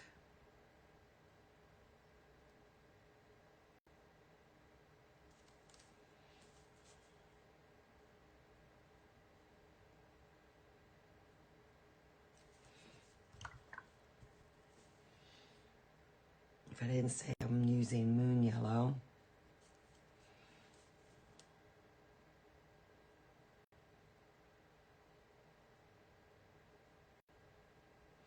I'm just going down the one side of the sunflower because the area is so small. I don't want to go down the other side right now because it's wet and I take off everything I've done. So I'm just doing my piece and going down one side.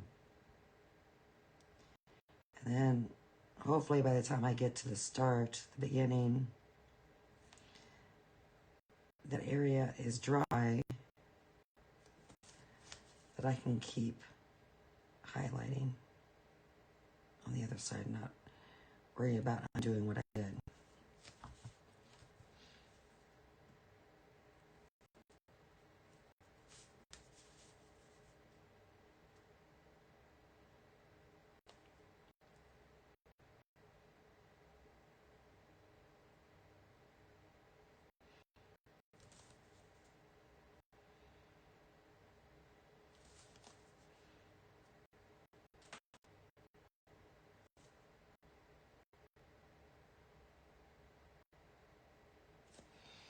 And you might have to go over this highlighting a couple times because this moon yellow does fade if the highlighting is not as dark as what you would like.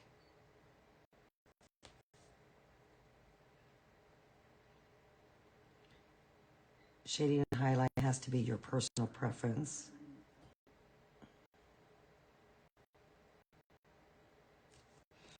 How dark it is, how light it is.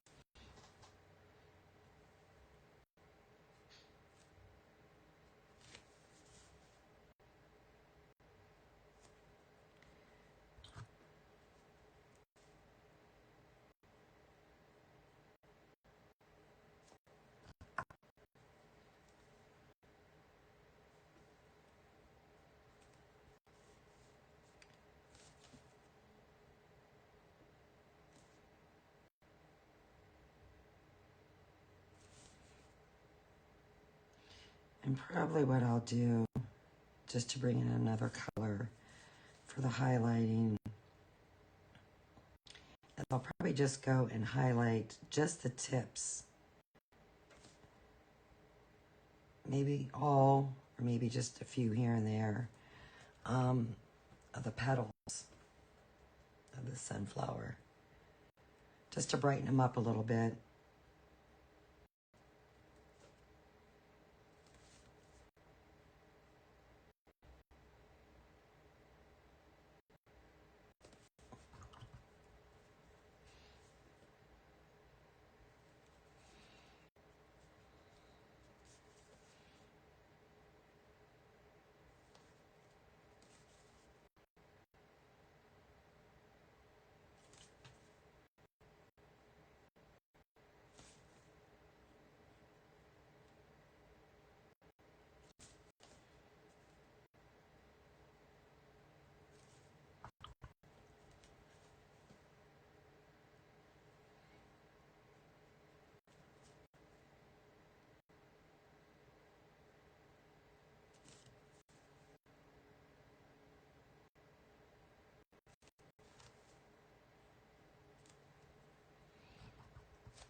I might just go one time around this other side of the petal. That way the highlighting's not as bright. I'll see once it starts drying.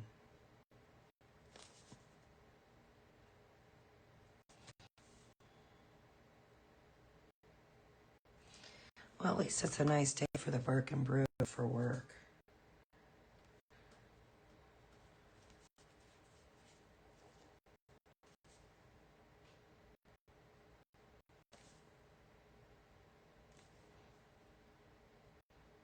Forget what time that's starting.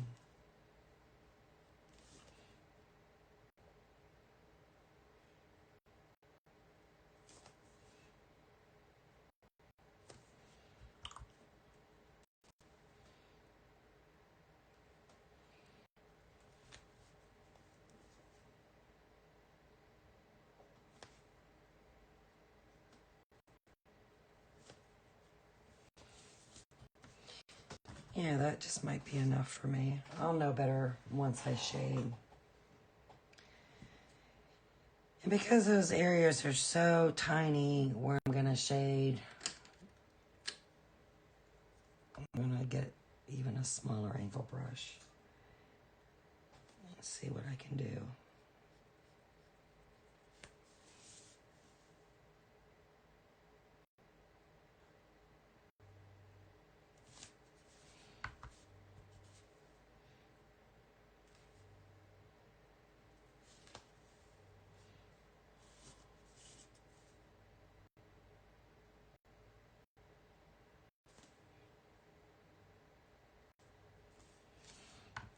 I know I'm going to have to keep going back and reloading my brush every petal because the smaller the brush,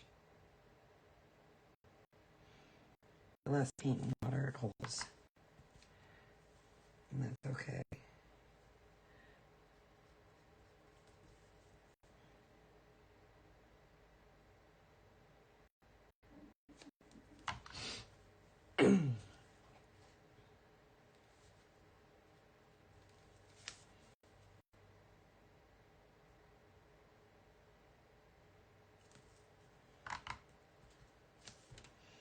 And I'm not looking for a really bold shading line between these petals.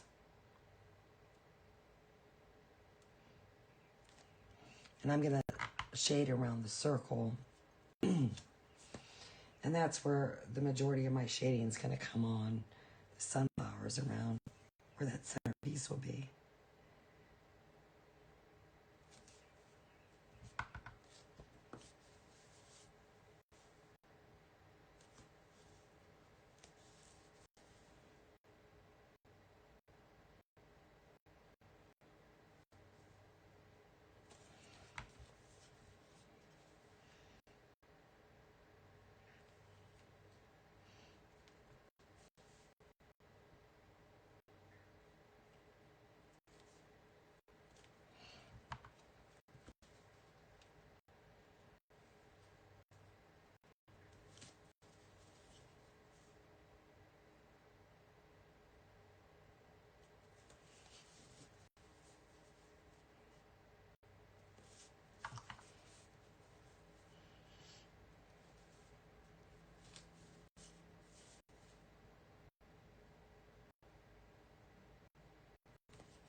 Yeah, I think that's pretty good.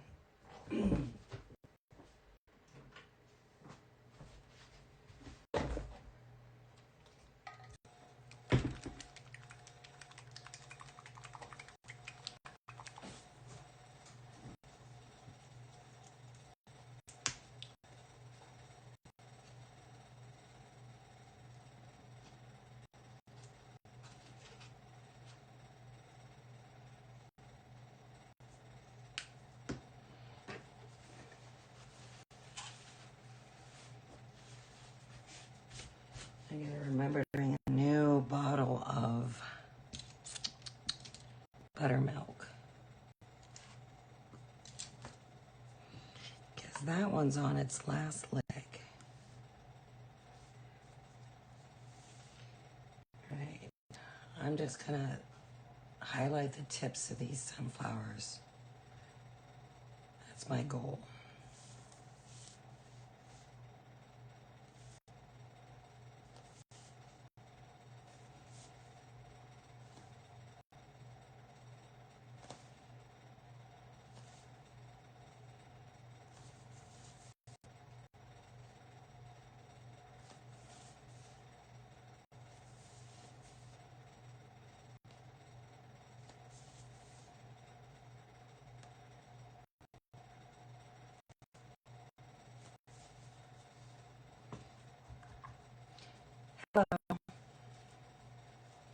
And it's real faint, and I will go back over because I do want them to be just a little bit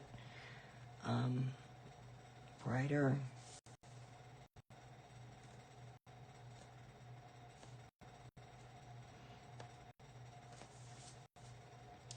I know I'm getting paint on my leaf part, and that's okay.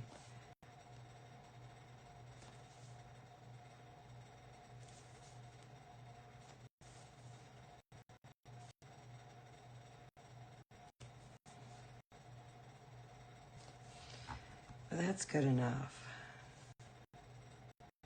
Now try and shade around where the center would be, using a little bit of honey brown.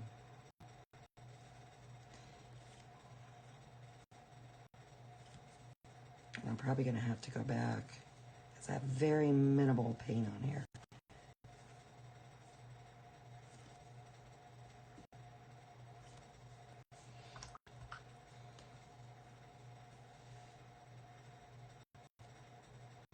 My philosophy is you can always go back and add.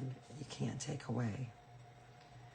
I mean, if you get too much paint on there, yeah, it's fixable.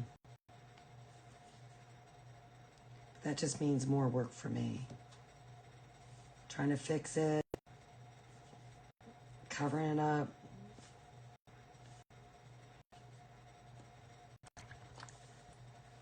Probably need more brush brown. Anyways.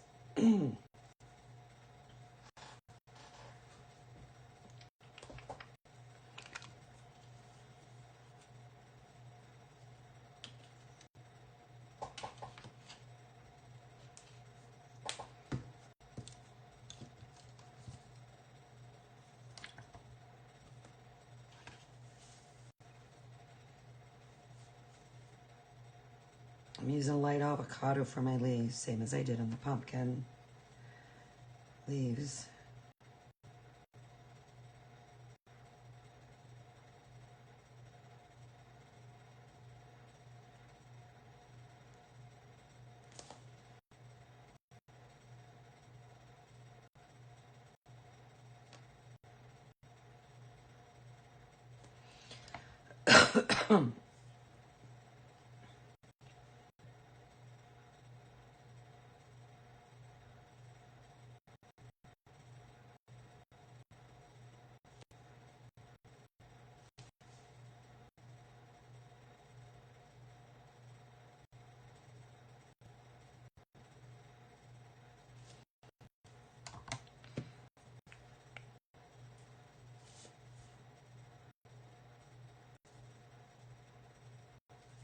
Q-tip's not only good for putting glue on, it's good for wiping away paint when you accidentally have an oops moment.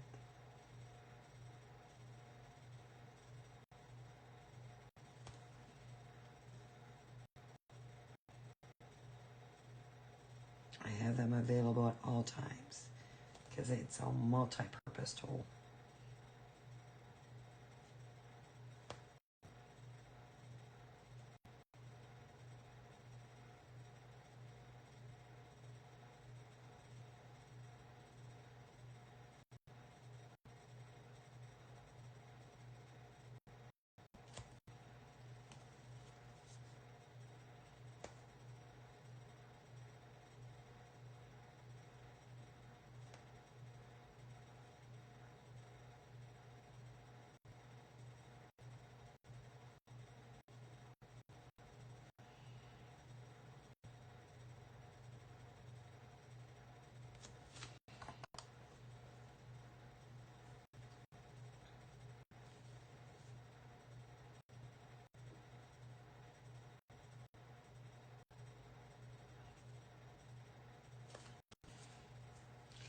I will go and shade underneath these petals of the sunflower onto the leaf with the hopes that I'm able to push the leaf backward when you look at it and bring the sunflower forward. It's a very small area to shade.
All right.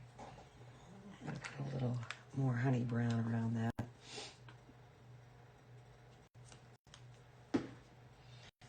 Maybe I'll use a better brush.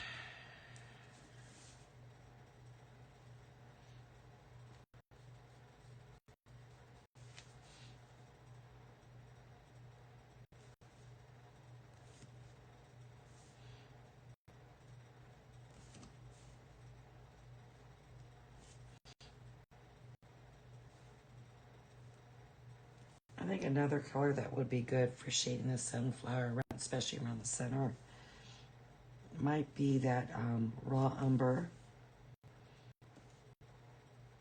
or burnt sienna.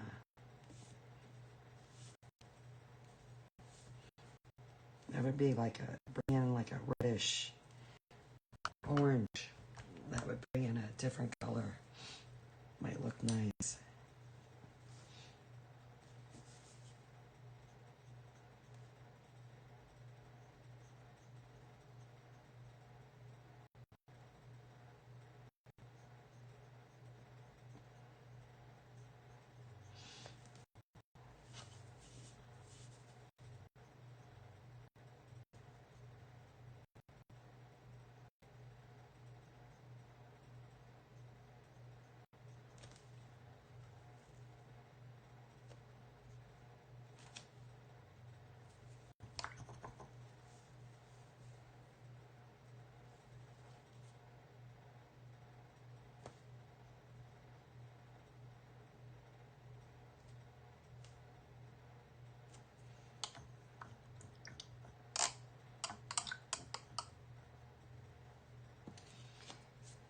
All right.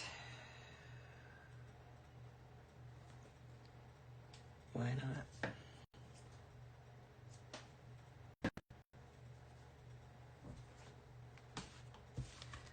Paint the center of the sunflower with milk chocolate. Definitely going to go out around and shade it with asphaltum.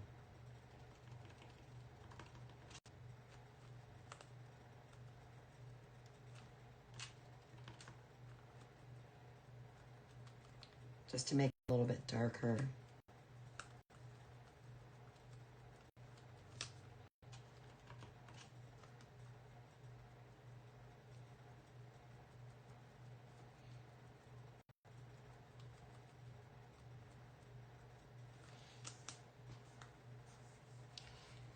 All right.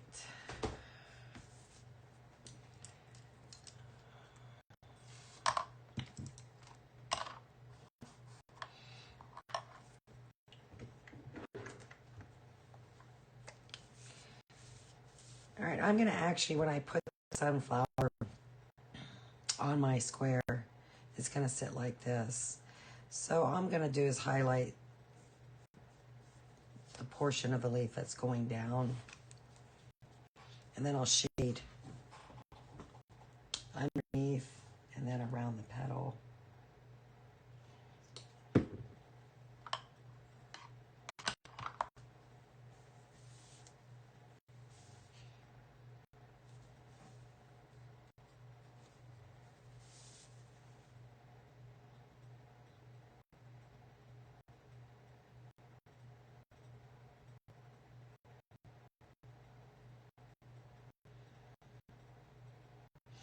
And I'm walking the foot a little bit just to widen that highlighting, just to make it a little bit thicker. That's what they call walk and float. And there's a lot of great tutorials out there.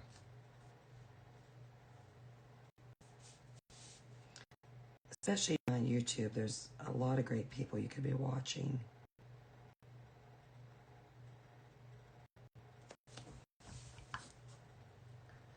Someone I enjoy watching a lot is Lana Lamb. Oh, that lady's talented. Wow. I like watching Sharon cook. This lady, her name's Sharon.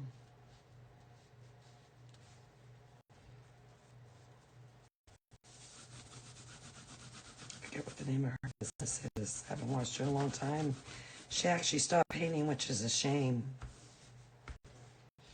Because she's a very good painter. Very good painter. She actually was my go-to person when I decided to start painting again.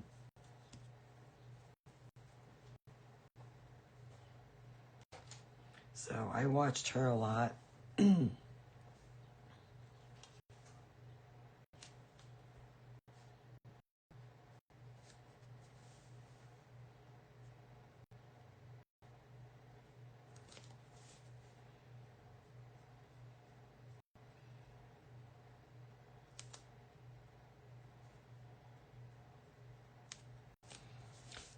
Something else you can do.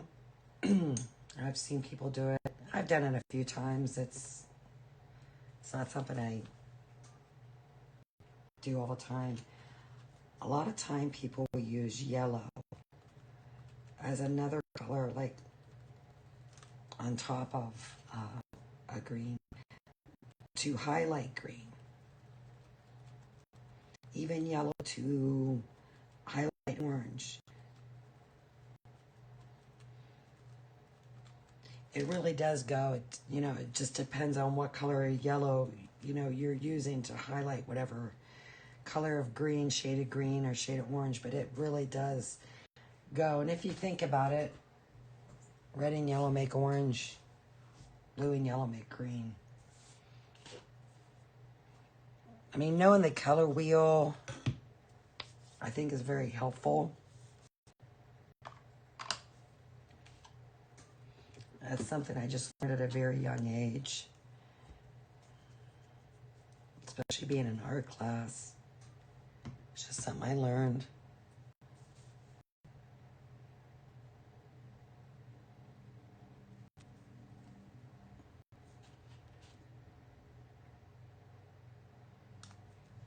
Now the difference between primary and secondary colors is something they drilled into our heads, and understanding how you get the colors, mixing colors to get colors, and it's just something we learned in school if you took art.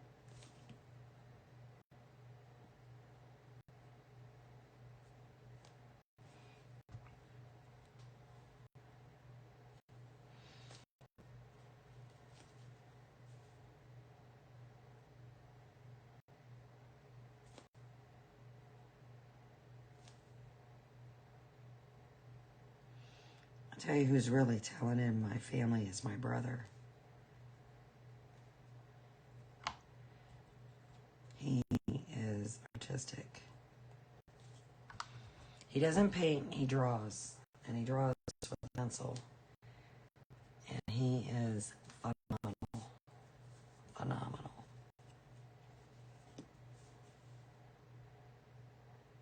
His attention to detail is just out of this world.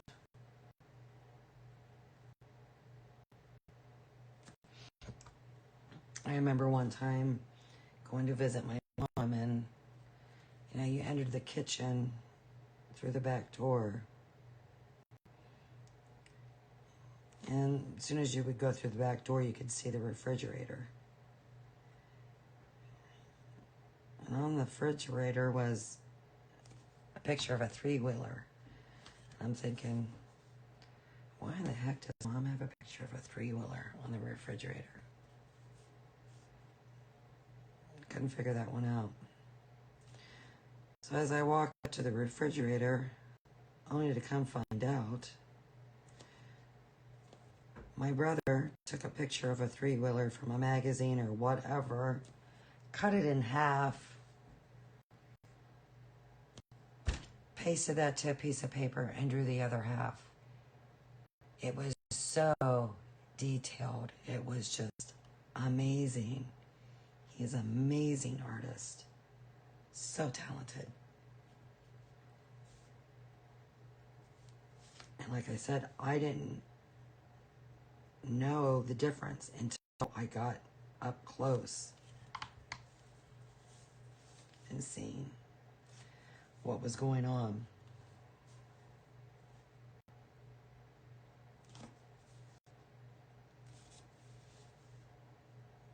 He's a way better artist than me. Way better.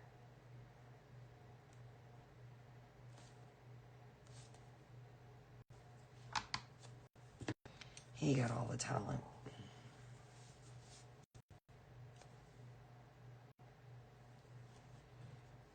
Sad thing is he doesn't draw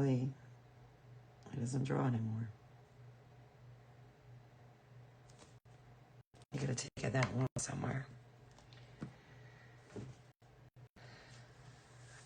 Alright, I'm gonna use asphalt 'em. And then I'm just gonna shade around this, and like I said, I don't know if I'm gonna do put dots around it and whatnot. I don't know. I'm not gonna glue this piece on to my sunflower. Because I'm uncertain, and I don't like to glue a piece and then try and highlight the glued piece, because if you slip up, then you just got paint on your finished piece where you didn't want it. So I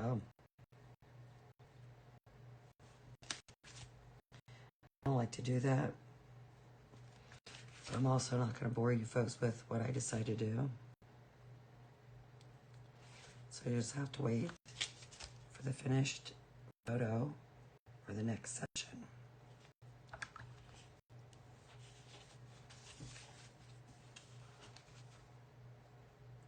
It definitely needs to be a little bit darker.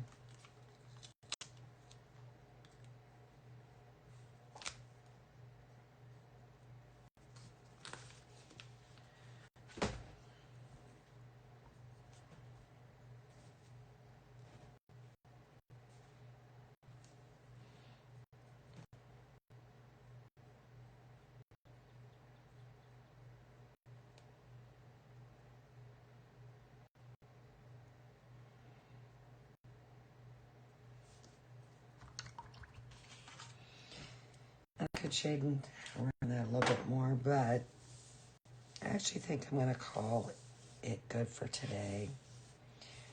So let's just recap what we have. These are going to be the squares that you're going to put into the sign. I think it screams fall. So, like I said, I may be on later today. I may not. I might do some shading around that sunflower. I think it needs just a little more darkness. I might even go with that other color. But that's something I'll do while I'm away. So I want to thank you for watching. To the two people that's been with me from the beginning, thank you much for staying this entire time. Hopefully you'll stop again. Until then, you folks have a wonderful day. Take care.